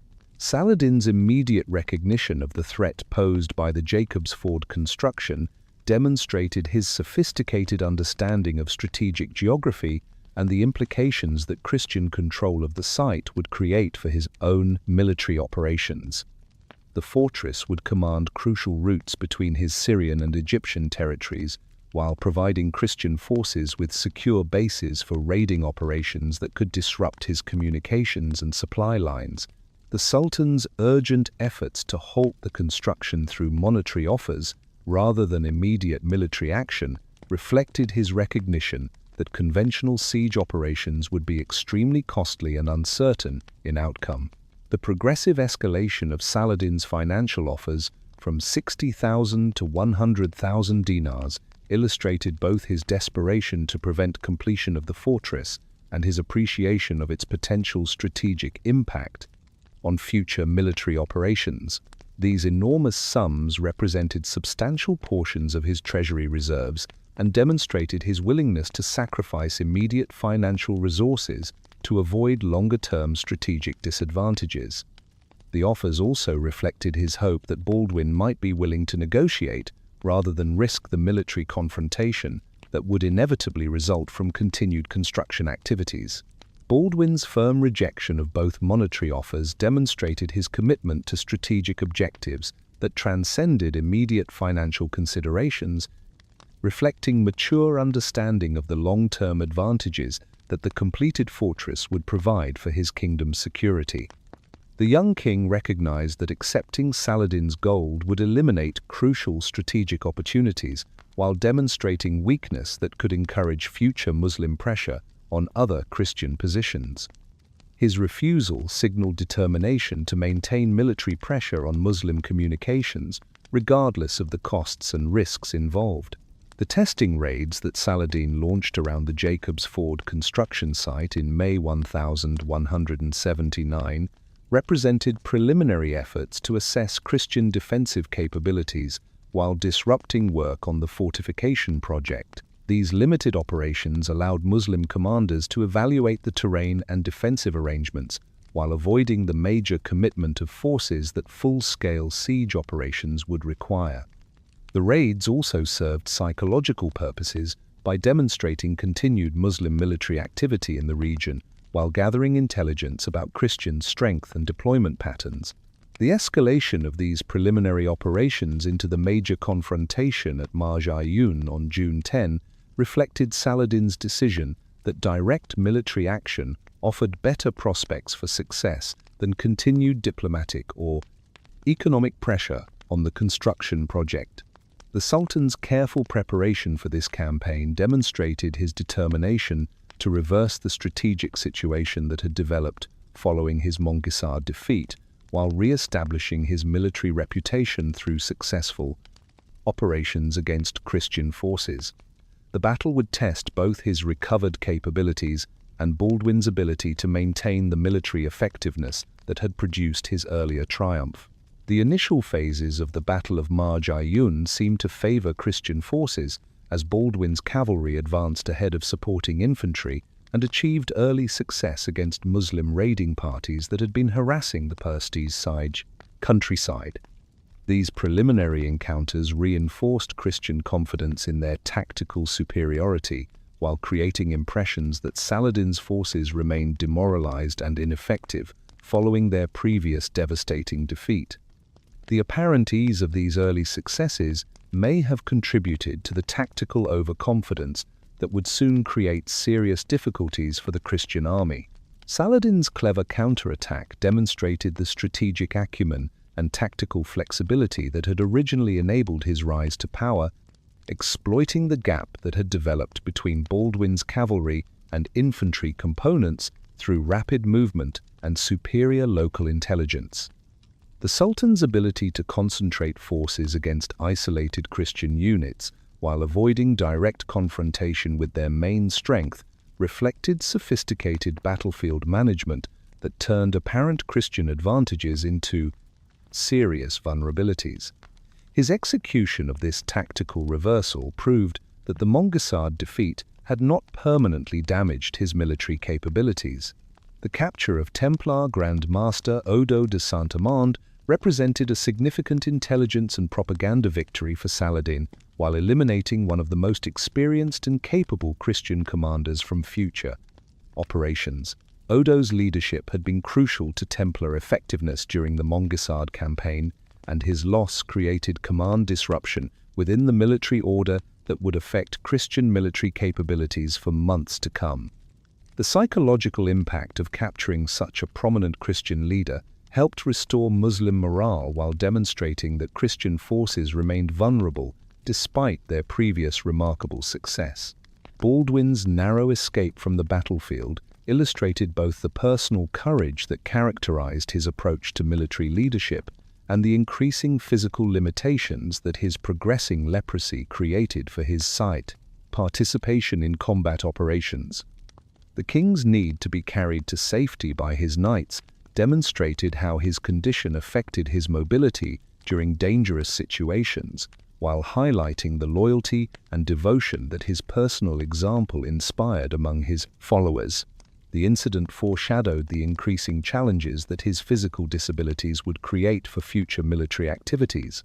Odo de Santaman's defiant response to Saladin's ransom offer epitomized the military order's commitment to their warrior-monk identity and their refusal to treat capture as a business transaction rather than a consequence of religious warfare.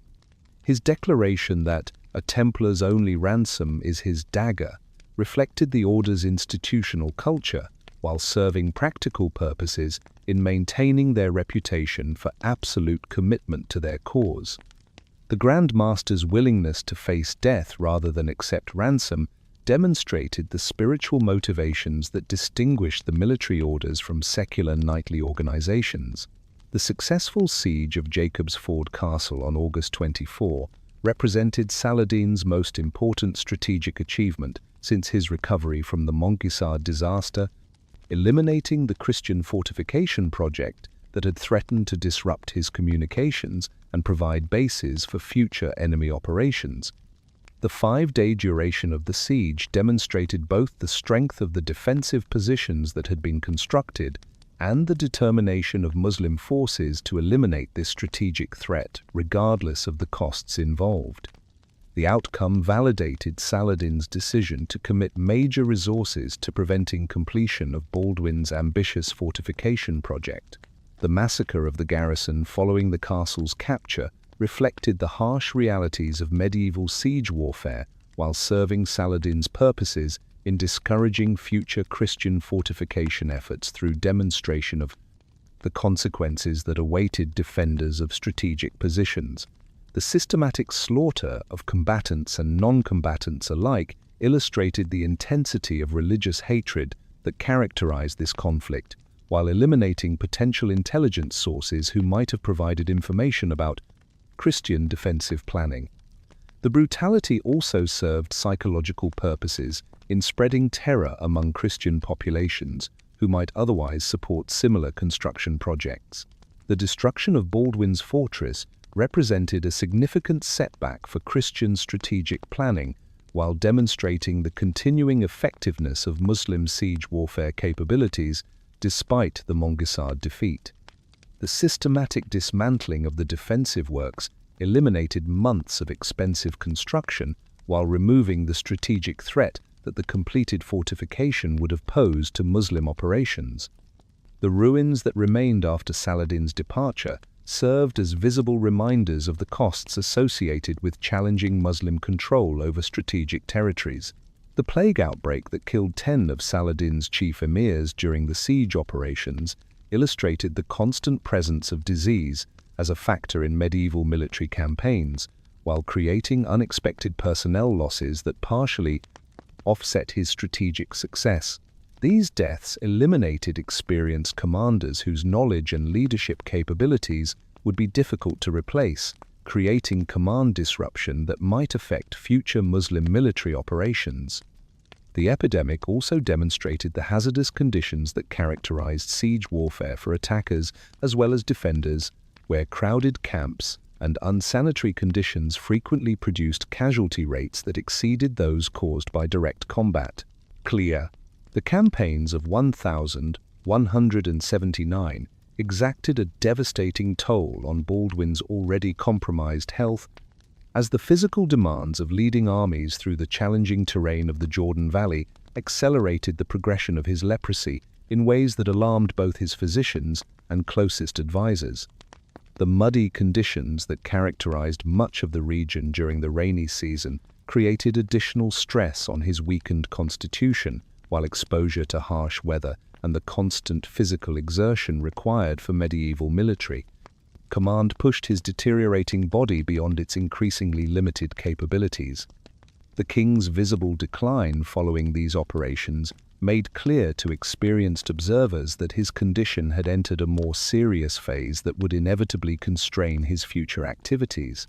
The rugged terrain of the frontier regions where Baldwin necessarily conducted his military operations created particularly challenging conditions for someone suffering from the progressive nerve damage and physical weakness that accompanied advancing leprosy. The constant riding required for army command over difficult ground placed enormous strain on joints and muscles already compromised by his disease, while the exposure to extreme weather conditions that characterized campaign life in such regions further weakened his constitution. Contemporary medical understanding provided no effective treatments for these symptoms, leaving Baldwin dependent on his personal determination and the support of loyal followers to maintain his leadership role. By late 1179, the cumulative effects of his illness, combined with the physical stresses of recent campaigning, had convinced Baldwin that his death might be approaching sooner than previously anticipated, creating urgent pressures for succession planning that could no longer be postponed. The king's realistic assessment of his condition reflected both mature acceptance of his medical situation and sophisticated understanding of the political chaos that his death could create if adequate preparations were not completed beforehand. His sense of approaching mortality intensified existing concerns about ensuring stable governance for his kingdom during the dangerous period ahead. The persistent difficulties in arranging a suitable marriage for Princess Sibylla continued to complicate succession planning, despite years of diplomatic efforts directed toward the most prominent noble families of Western Europe. The complex political situation created by Baldwin's illness, combined with Sibylla's previous widowhood and the presence of her young son from her first marriage, presented potential suitors with inheritance arrangements that few ambitious nobles found attractive. French nobility in particular showed reluctance to accept marriage terms that would likely exclude their own children from inheriting the Kingdom of Jerusalem in favor of Sibylla's son by William Longsword. The detailed negotiations that had been pursued with various European courts had consistently foundered on these succession complications, as prospective bridegrooms and their families sought arrangements that would provide greater prospects for their own dynastic advancement.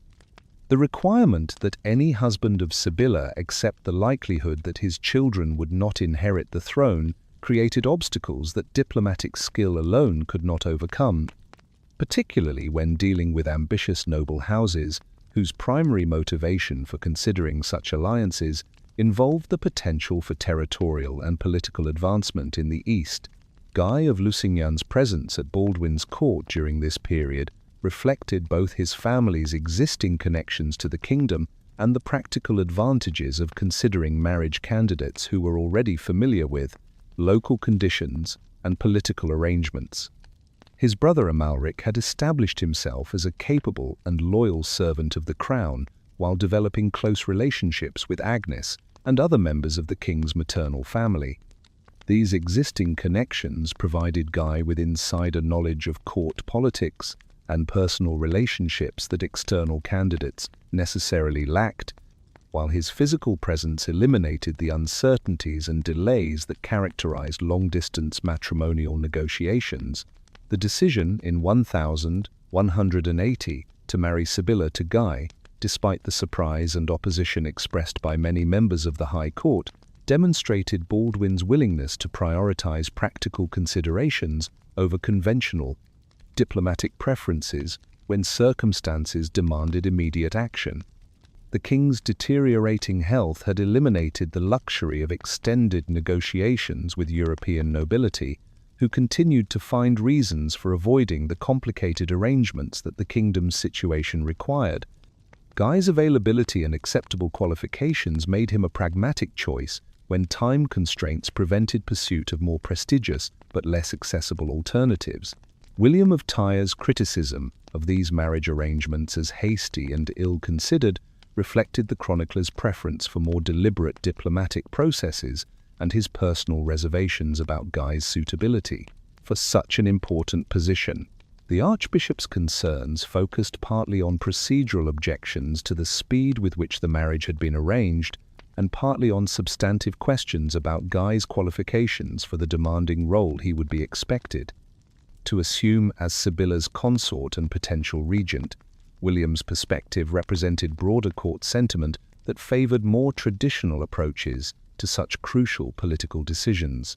The political calculations underlying Baldwin's decision extended beyond immediate succession concerns to encompass broader strategic considerations involving the kingdom's relationships with Western European powers, particularly the Angevin territories controlled by Henry II of England.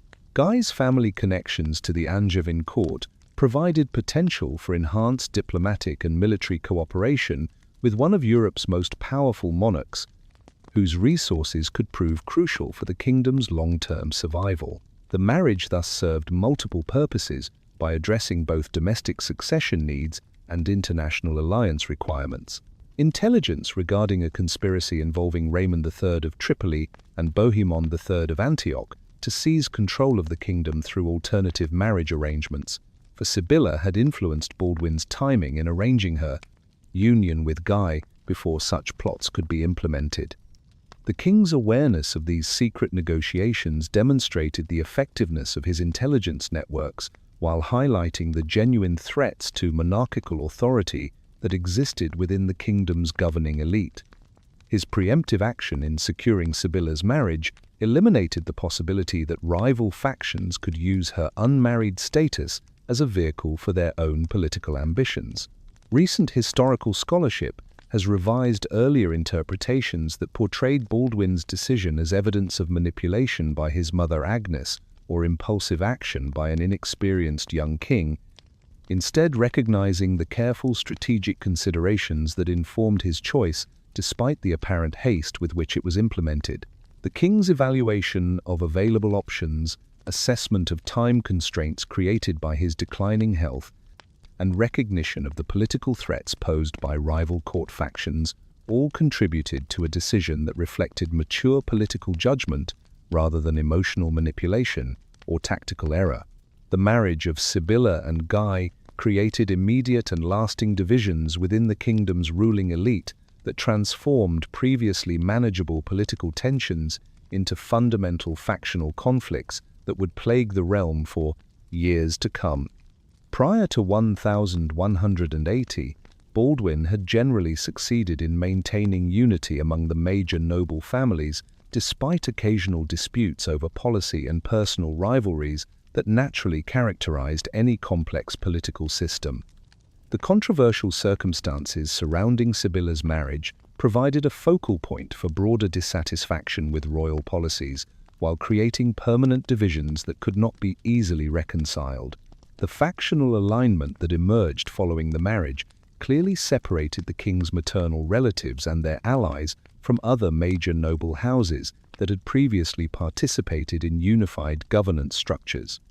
Baldwin's faction included his mother Agnes, his uncle Jocelyn of Courtenay, his sister Sibylla, and her new husband Guy, and the formidable Reynold of Chatillon, whose control of strategic territories and reputation for military effectiveness made him a particularly valuable ally. This group represented a coherent political coalition with shared interests in maintaining royal authority and pursuing aggressive policies toward Muslim enemies.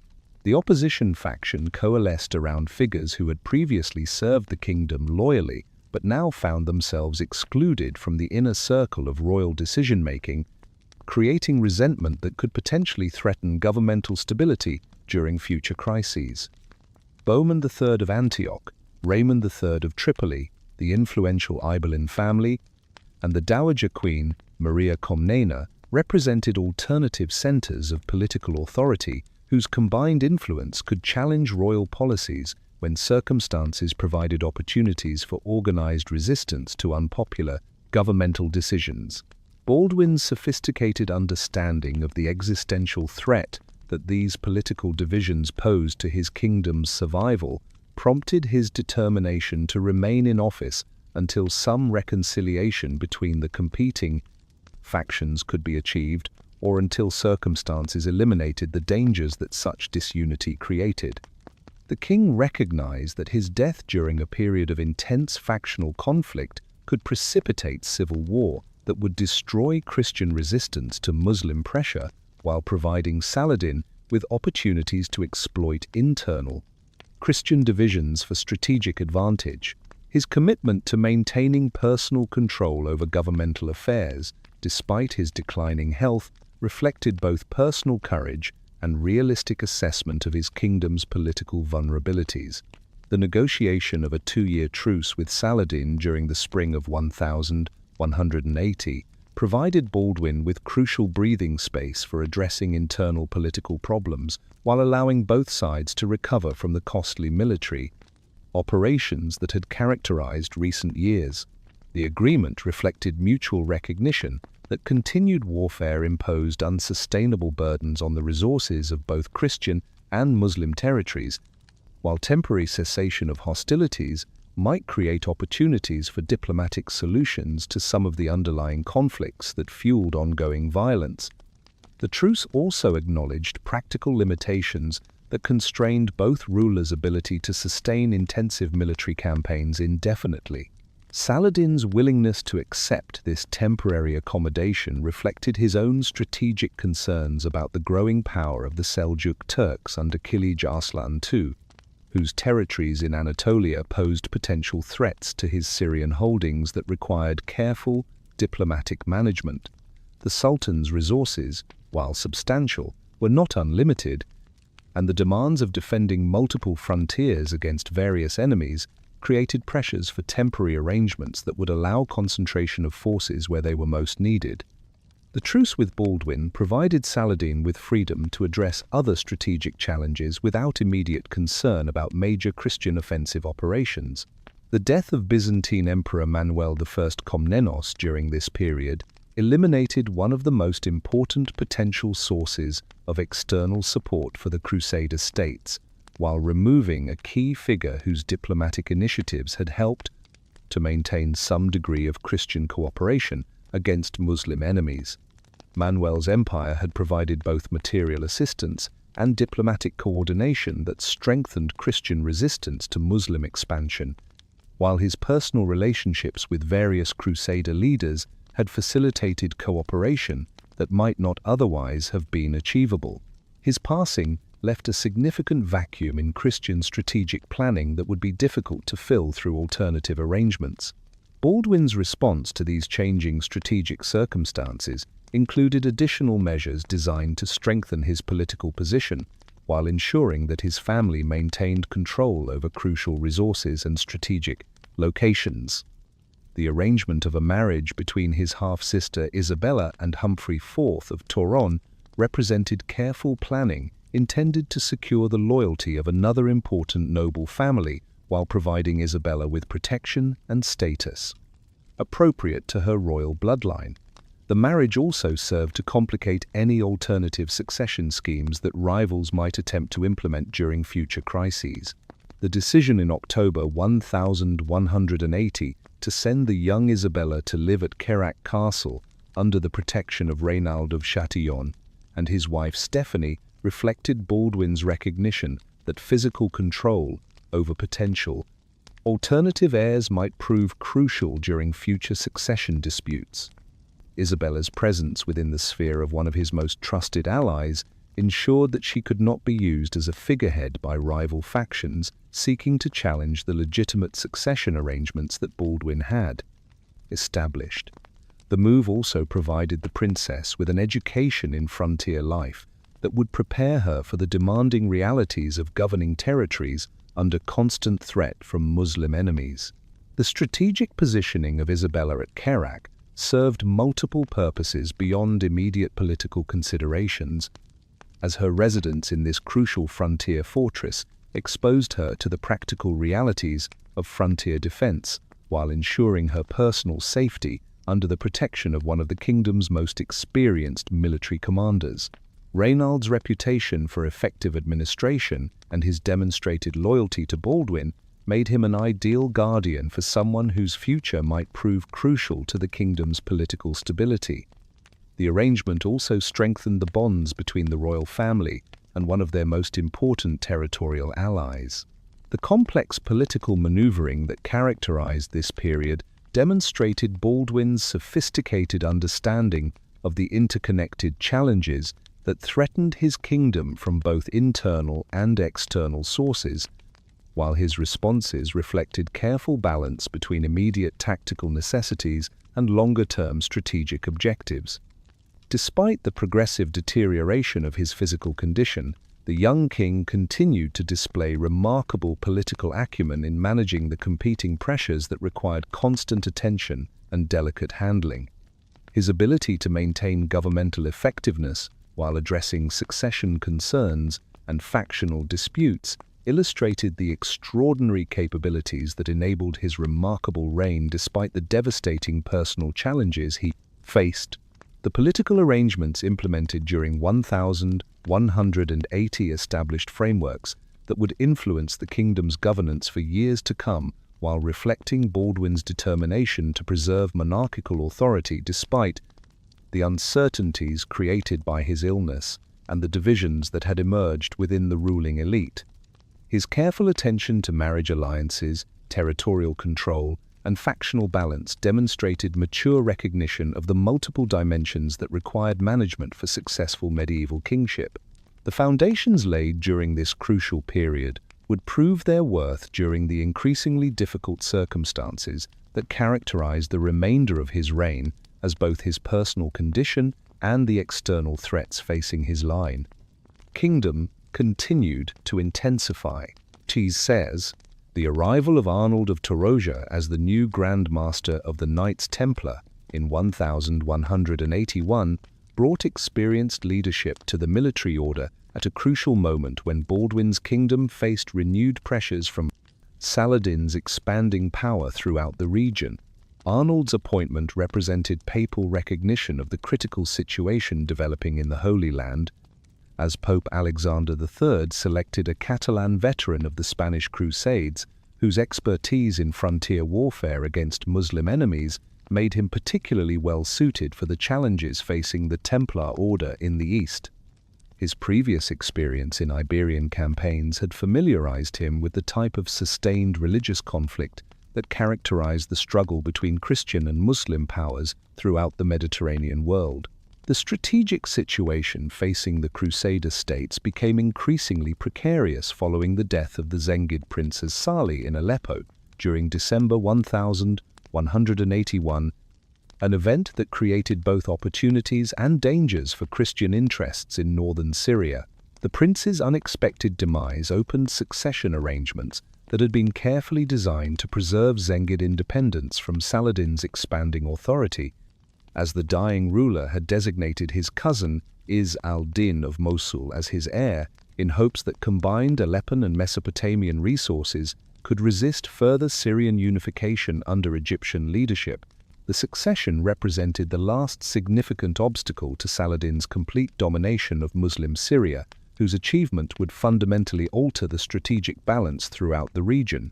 Saladin's immediate response to news of as-Salih's death involved dispatching his nephew Farrukh Shah with substantial forces from Damascus toward Aleppo, intending to prevent Izz al-Din from assuming control of the city before effective resistance to this succession could be organized. The Sultan's strategic objective required rapid action to exploit the temporary confusion that typically accompanied medieval succession disputes, creating opportunities for external intervention before legitimate authority could be fully established. The success of this operation would eliminate the last independent Muslim power in Syria while providing Saladin with resources necessary for sustained campaigns against the remaining Crusader territories. Reynald of Chatillon's recognition of these developing circumstances prompted one of the most audacious military operations in Crusader history, as the Lord of Kerak conceived a naval expedition designed to disrupt Saladin's strategic communications while demonstrating Christian capability to strike at previously secure Muslim territories. The concept required construction of a small fleet at his desert fortress, where no naval facilities existed, and where maritime expertise was virtually unknown among his available personnel. The logistical challenges involved in this unprecedented undertaking reflected both Reynald's innovative strategic thinking and his willingness to attempt seemingly impossible operations when conventional approaches offered insufficient prospects for success. The construction process involved building 5 warships in sections that could be transported across the desert by camel caravans, representing an extraordinary feat of engineering and organizational skill that required coordination between shipwrights from the coastal cities and desert transport specialists, familiar with the harsh conditions between Kerak and the Gulf of Aqaba. Each vessel had to be designed for assembly without sophisticated port facilities while maintaining sufficient structural integrity for operations in the dangerous waters of the Red Sea, where navigational hazards and extreme weather conditions posed constant threats to inexperienced mariners. The project's completion demonstrated remarkable determination and resourcefulness that characterized Reynald's approach to frontier warfare. The assembly of this fleet at the Gulf of Aqaba marked the first appearance of Christian warships in the Red Sea for over 5 centuries, since the initial Muslim conquests had eliminated European naval presence from these strategic waters that connected the Indian Ocean trade networks with Mediterranean commercial centers. The psychological impact of this achievement extended far beyond immediate tactical considerations to encompass broader questions about Muslim control over territories that had been considered completely secure from Christian military action. The mere presence of hostile ships in waters previously regarded as exclusively Muslim domain created panic throughout Egyptian coastal communities unprepared for such unexpected threats. The naval campaign's initial operations focused on establishing control over key strategic positions that could serve as bases for extended operations against Muslim maritime commerce, beginning with the blockade of Pharaoh's Island, whose fortress controlled access to the northern reaches of the Gulf of Aqaba.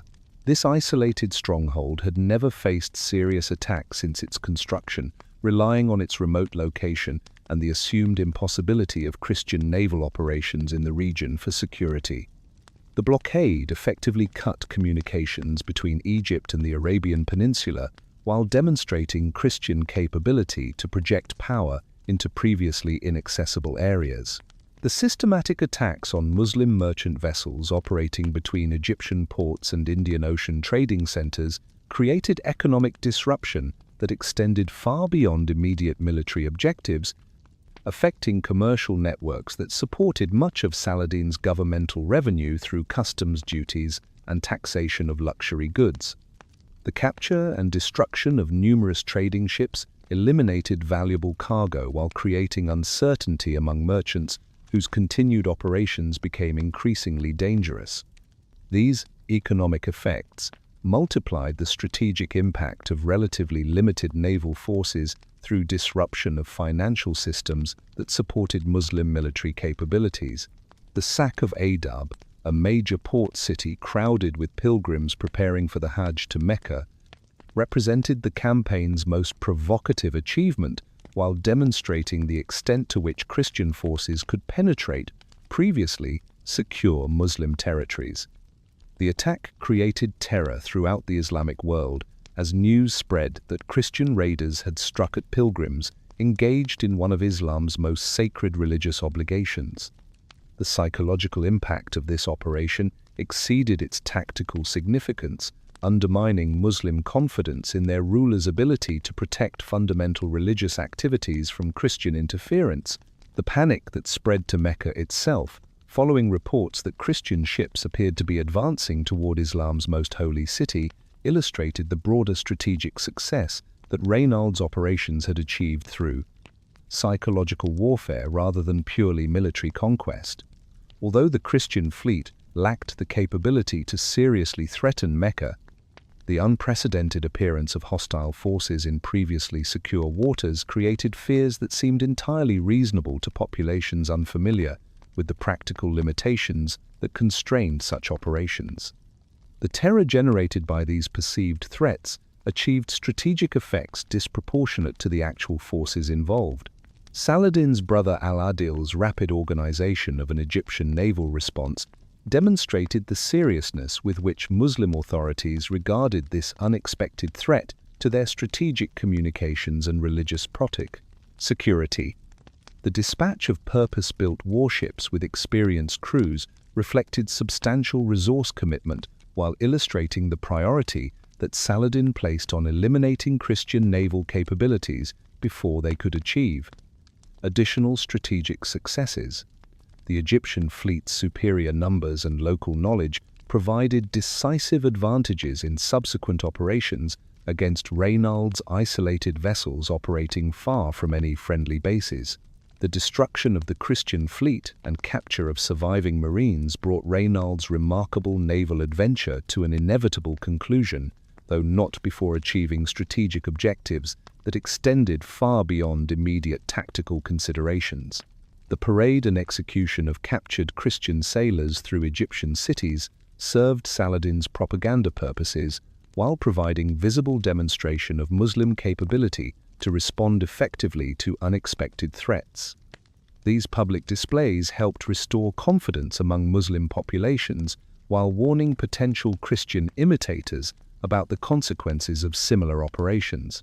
The strategic success of Reynald's campaign lay not in its immediate tactical achievements, but in its timing and psychological impact on broader political developments throughout the region, particularly its role in preventing Saladin's planned seizure of Aleppo through military action.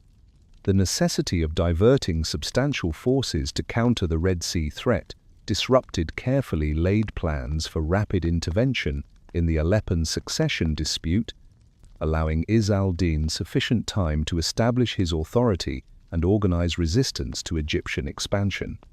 The naval operations thus achieved their primary strategic objective despite their ultimate tactical failure.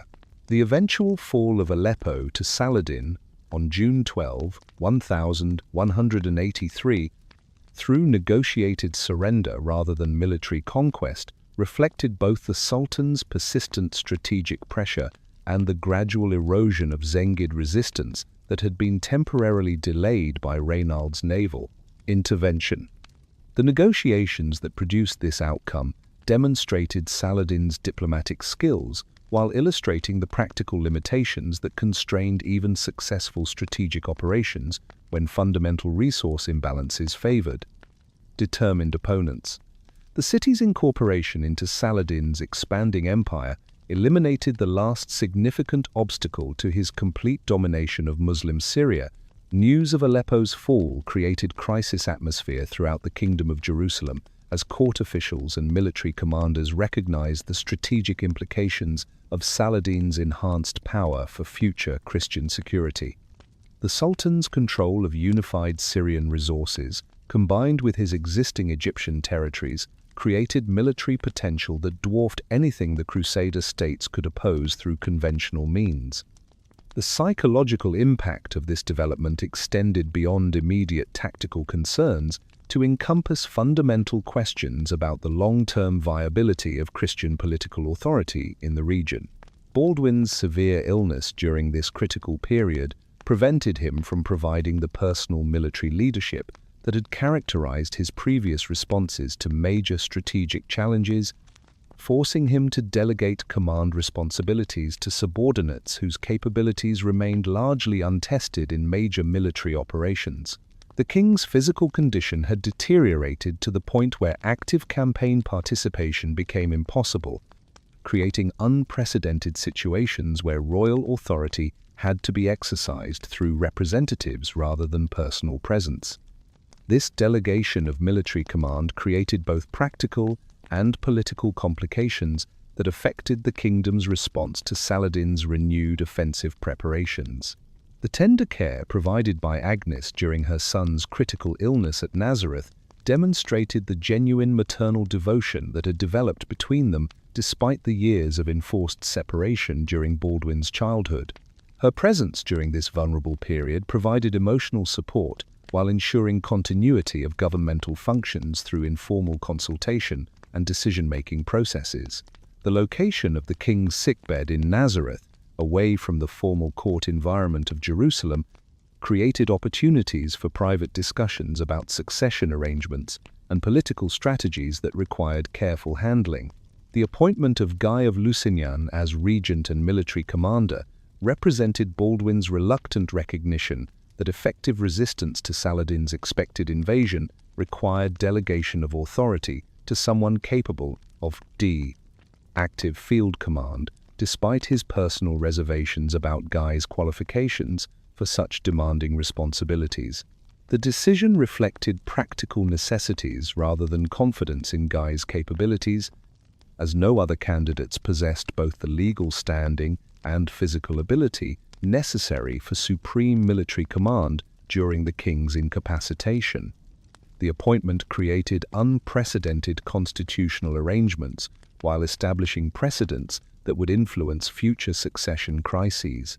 The army assembly at Safuria during the late summer of 1183 demonstrated the kingdom's continued ability to mobilize substantial military resources despite the political and physical challenges that constrained royal leadership, with forces totaling approximately 1,300 cavalry and 15,000 infantry, representing one of the largest Christian armies assembled during Baldwin's reign. The concentration of such significant forces illustrated both the seriousness with which the nobility regarded the current threat and their continued willingness to support royal authority despite uncertainties about succession arrangements. The army's composition reflected contributions from throughout the kingdom's territories, indicating maintained unity despite factional tensions. Saladin's crossing of the Jordan River on September 29 and subsequent advance into Galilee initiated the most serious invasion attempt since his catastrophic defeat at Mongisard, with Muslim forces organized and equipped according to lessons learned from previous failures against Christian defensive capabilities. The Sultan's methodical approach to this campaign reflected sophisticated strategic planning designed to avoid the tactical errors that had produced earlier disasters while maximizing pressure on Christian defensive positions. The invasion's timing coincided with harvest season, when agricultural activities made rural populations particularly vulnerable to military disruption. Guy's strategic response emphasized defensive positioning, designed to avoid the type of rash offensive action that had characterized some previous Christian military disasters, maintaining his forces in carefully chosen positions that offered tactical advantages while refusing Saladin's attempts to provoke premature battles on unfavorable terms. This cautious approach reflected sound military judgment while demonstrating Guy's recognition of the resource limitations that made preservation of Christian forces more important than aggressive action that might achieve tactical successes at unsustainable costs. The strategy aimed to frustrate Muslim objectives through strategic patience rather than dramatic battlefield victories. The 9 days of continuous skirmishing that characterized this campaign illustrated both the professional quality of forces on both sides and the tactical sophistication that had evolved through years of frontier warfare between opponents who understood each other's capabilities and limitations. These encounters provided opportunities for both armies to test enemy, resolve, and defensive arrangements while avoiding commitment to major battles that might produce decisive but costly results. The skirmishing also served psychological purposes by demonstrating continued resistance while maintaining morale among forces operating under difficult conditions. The minor tactical success achieved by Amalric of Lusignan and the Ibelin brothers during one of these skirmishing encounters provided some encouragement for Christian forces while illustrating the continued effectiveness of coordinated cavalry operations against isolated Muslim units. This engagement demonstrated that Christian tactical superiority remained intact despite strategic disadvantages created by resource imbalances and political complications. The victory also validated the professional competence of experienced commanders whose leadership capabilities had been developed through years of frontier service. Saladin's withdrawal on October 7 after failing to provoke the major battle that might have achieved decisive results, reflected his recognition that prolonged operations without significant success would damage his reputation, while exhausting resources needed for other strategic objectives. The Sultan's retreat demonstrated strategic flexibility while avoiding the type of tactical overextension that had produced his earlier disasters. The withdrawal preserved Muslim forces for future operations, while acknowledging that current circumstances did not favor the aggressive action that his strategic objectives ultimately required. Baldwin's remarkable recovery from what had appeared to be fatal illness enabled him to reassess the military situation and evaluate Guy's performance as regent and army commander, leading to harsh judgments about lost opportunities that might have achieved more decisive results against Saladin's forces. The king's criticism reflected both his personal experience in successful military operations against the same opponent and his recognition that the cautious strategies employed during his absence had failed to exploit potential advantages. His dissatisfaction with Guy's leadership during this crucial test would influence future political arrangements, while highlighting fundamental differences in strategic thinking between the two men. End Clase A. Baldwin's dissolution of Guy's regency upon his recovery from near-fatal illness represented a decisive political action that demonstrated both his personal dissatisfaction with Guy's military performance and his determination to reassert direct royal control over governmental affairs despite his continuing physical limitations. The king's criticism of Guy's cautious strategy during the recent campaign reflected his conviction that significant opportunities had been lost through excessive defensive thinking when more aggressive tactics might have deigned to achieved decisive results against Saladin's exposed forces. Baldwin's experience at Mongisard had taught him that audacious action could triumph over superior numbers when circumstances provided tactical advantages, lessons that seemed forgotten during Guy's command of the Christian army. The restoration of full royal powers to Baldwin personally sent clear signals to both domestic and foreign observers that the king retained confidence in his own capabilities, despite the physical deterioration that increasingly constrained his activities. This resumption of direct authority eliminated the constitutional ambiguities that had characterized the regency period, while re-establishing clear lines of command that would be essential during future military crises. The decision also reflected Baldwin's recognition that effective leadership during such dangerous times required the personal involvement that only he could provide, given his unique combination of experience, intelligence, and political authority.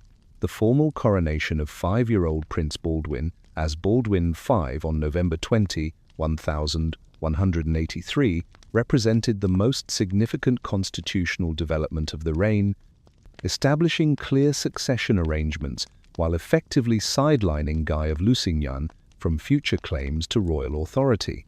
The ceremony occurred in the Church of the Holy Sepulchre with appropriate magnificence, demonstrating the continuity of the royal line while emphasizing the child's legitimate inheritance of the throne that would pass to him upon his uncle's death. The timing of this coronation reflected Baldwin IV's urgent concern about securing the succession before his deteriorating condition might create opportunities for rival claimants to challenge established arrangements.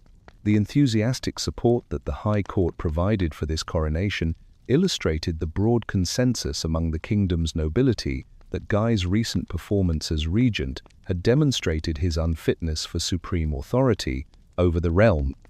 Leading barons who had initially accepted Guy's appointment with reluctance now openly expressed relief that alternative succession arrangements were being implemented before circumstances might force them to accept his permanent authority. The court's unanimous endorsement of the child king's coronation represented a clear repudiation of Guy's political position, while strengthening Baldwin IV's ability to implement policies that might prevent future constitutional crises. Baldwin's request that the Patriarch of Jerusalem review the marriage between Sibylla and Guy reflected his growing determination to eliminate Guy from the kingdom's political life entirely. since annulment of their union would remove any legal basis for Guy's continued presence at court or claims to influence over royal policy. The ecclesiastical investigation that followed this request examined both the procedural aspects of the marriage's arrangement and potential canonical grounds for declaring the union invalid. While the outcome of these deliberations remained uncertain, the mere initiation of such proceedings demonstrated the king's commitment to resolving what he had come to view as a fundamental threat to governmental stability. The siege of Kerak that Saladin launched in December 1183 created a dramatic test of Baldwin's personal courage and continued commitment to his royal responsibilities, as the timing coincided with celebrations for the marriage of Princess Isabella to Humphrey IV of Toron that were being conducted within the besieged fortress. The Sultan's decision to attack during these festivities reflected both strategic calculation and psychological warfare, since the capture of so many prominent Christian nobles gathered in one location would have dealt a devastating blow to the kingdom's leadership while providing Saladin with valuable hostages for future negotiations. The siege thus represented far more than a typical military operation, threatening the very foundations of Christian political authority in the region. Baldwin's response to this crisis demonstrated remarkable personal determination despite his advanced physical incapacity. As the king insisted on leading the relief expedition personally, even though his blindness and lameness required him to be carried on a litter throughout the arduous march to Transjordan. This extraordinary gesture of royal commitment provided crucial morale benefits for Christian forces, while demonstrating to both subjects and enemies that physical disability could not prevent him from fulfilling his essential duties as monarch. The sight of their afflicted king sharing the dangers and hardships of military campaign inspired extraordinary devotion among his followers, while creating powerful psychological advantages during the subsequent operations. The 7 trebuchets that Saladin deployed against Kerak's massive fortifications represented some of the most advanced siege technology available in the medieval world, capable of hurling stones weighing hundreds of pounds with sufficient force to breach even the strongest defensive walls. The continuous bombardment that these machines maintained day and night created tremendous psychological pressure on the defenders, while gradually weakening the structural integrity of key defensive positions. The scale of this siege equipment demonstrated Saladin's determination to capture the fortress, regardless of the time and resources required, while the defenders' successful resistance testified to both the strength of their fortifications and the effectiveness of their leadership under such extreme conditions. The dramatic arrival of Baldwin's relief army on December 4 created sufficient threat to Saladin's siege operations that the Sultan chose to abandon his attack rather than risk encirclement between the fortress garrison and the approaching Christian forces. This strategic withdrawal reflected Saladin's recognition that his position had become untenable once substantial Christian reinforcements appeared in the vicinity, while the speed of his retreat demonstrated respect for the military capabilities that Baldwin continued to exercise despite his physical limitations. The successful relief of Kerak represented one of the king's final military triumphs, achieved through personal sacrifice that exemplified his unwavering commitment to protecting his subjects.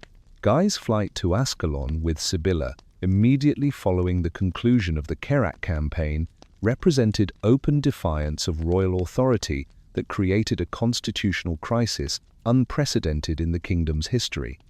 His refusal to answer Baldwin's summons for personal consultation demonstrated complete breakdown in the relationship between the king and his brother-in-law, while his seizure of control over Ascalon challenged royal prerogatives in ways that could not be tolerated without undermining monarchical authority throughout the realm.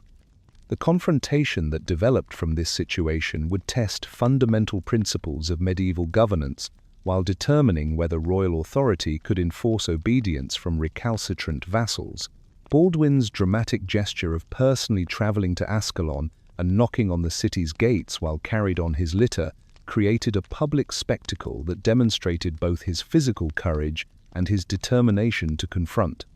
Guy's defiance through personal action, rather than delegated authority, the scene of the blind and lame king demanding entry to his own city, while Guy remained safely behind locked gates, provided stark visual contrast between royal duty and vassalic disobedience that was witnessed by numerous townspeople. This confrontation achieved its intended political purposes by publicly demonstrating Guy's unfitness for authority, while reinforcing Baldwin's moral authority despite his physical limitations. The subsequent seizure of Jaffa and dismissal of Guy's garrison demonstrated Baldwin's continued ability to exercise effective royal power when circumstances required decisive action against rebellious subordinates. The ease with which the king regained control of this crucial port city illustrated the limited support that Guy commanded among the kingdom's military establishments, while the prompt compliance of Jaffa's defenders with royal authority demonstrated continued respect for legitimate monarchical prerogatives. These events established important precedents regarding the consequences of defying royal commands, while strengthening Baldwin's position for future confrontations with other potentially rebellious vassals. The formal dispossession of Guy as a recalcitrant vassal by the High Court in June 1184 represented the culmination of legal proceedings designed to eliminate any remaining basis for his claims to authority within the Carmenisi kingdom's political structure.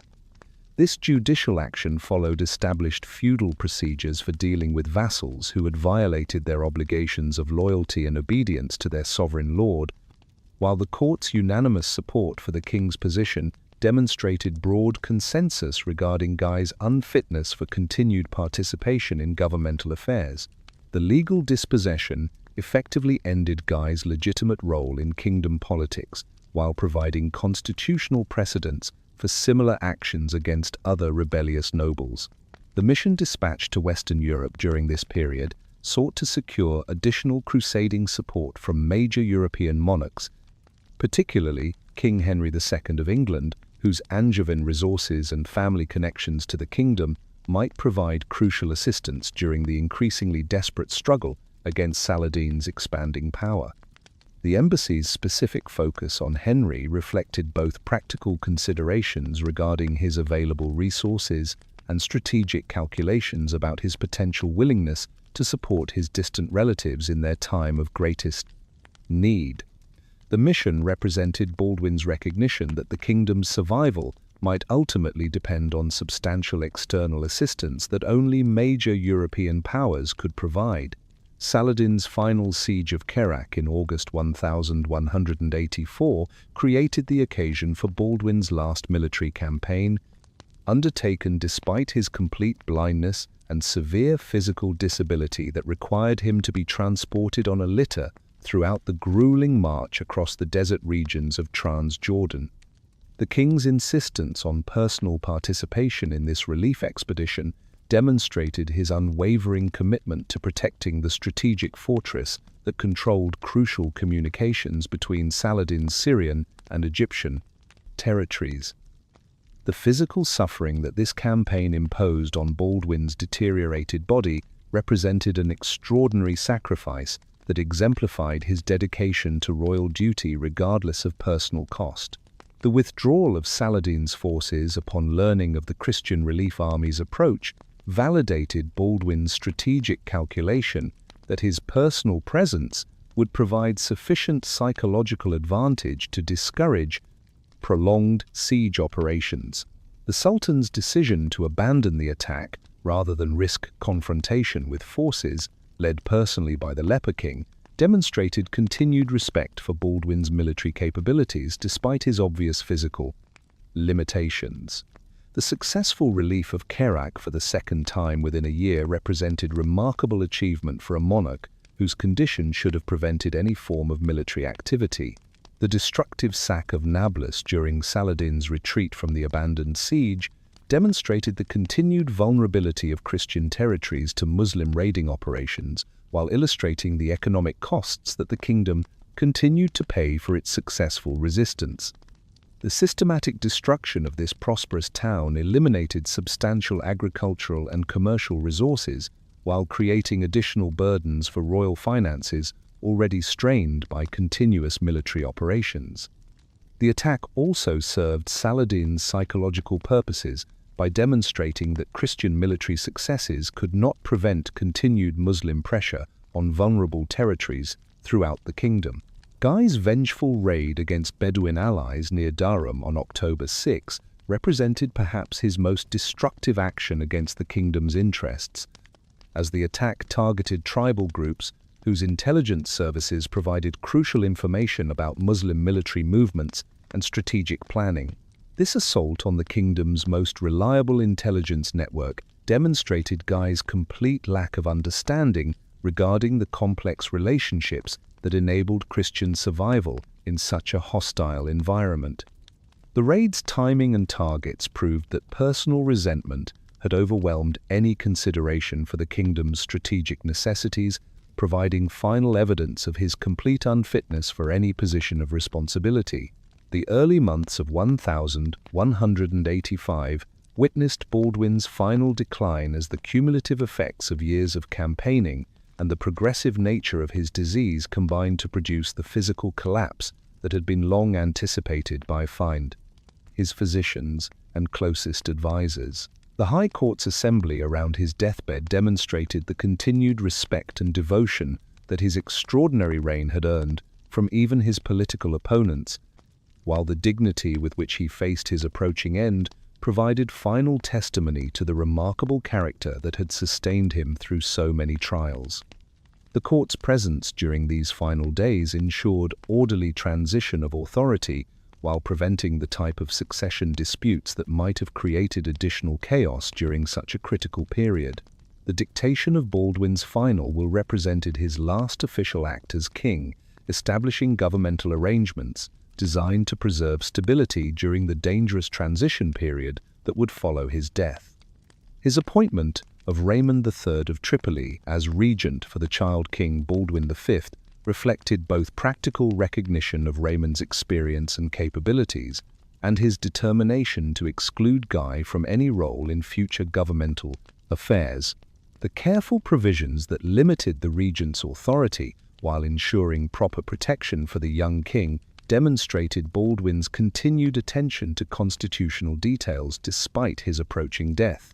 The restrictions placed on Raymond's regency, particularly the assignment of key fortresses to the military orders and the appointment of Jocelyn of Courtenay as the child king's guardian, reflected Baldwin's sophisticated understanding of the factional tensions that would inevitably emerge following his death. These arrangements distributed authority among multiple centers of power, while preventing any single individual or group from achieving dominance that might threaten the kingdom's stability.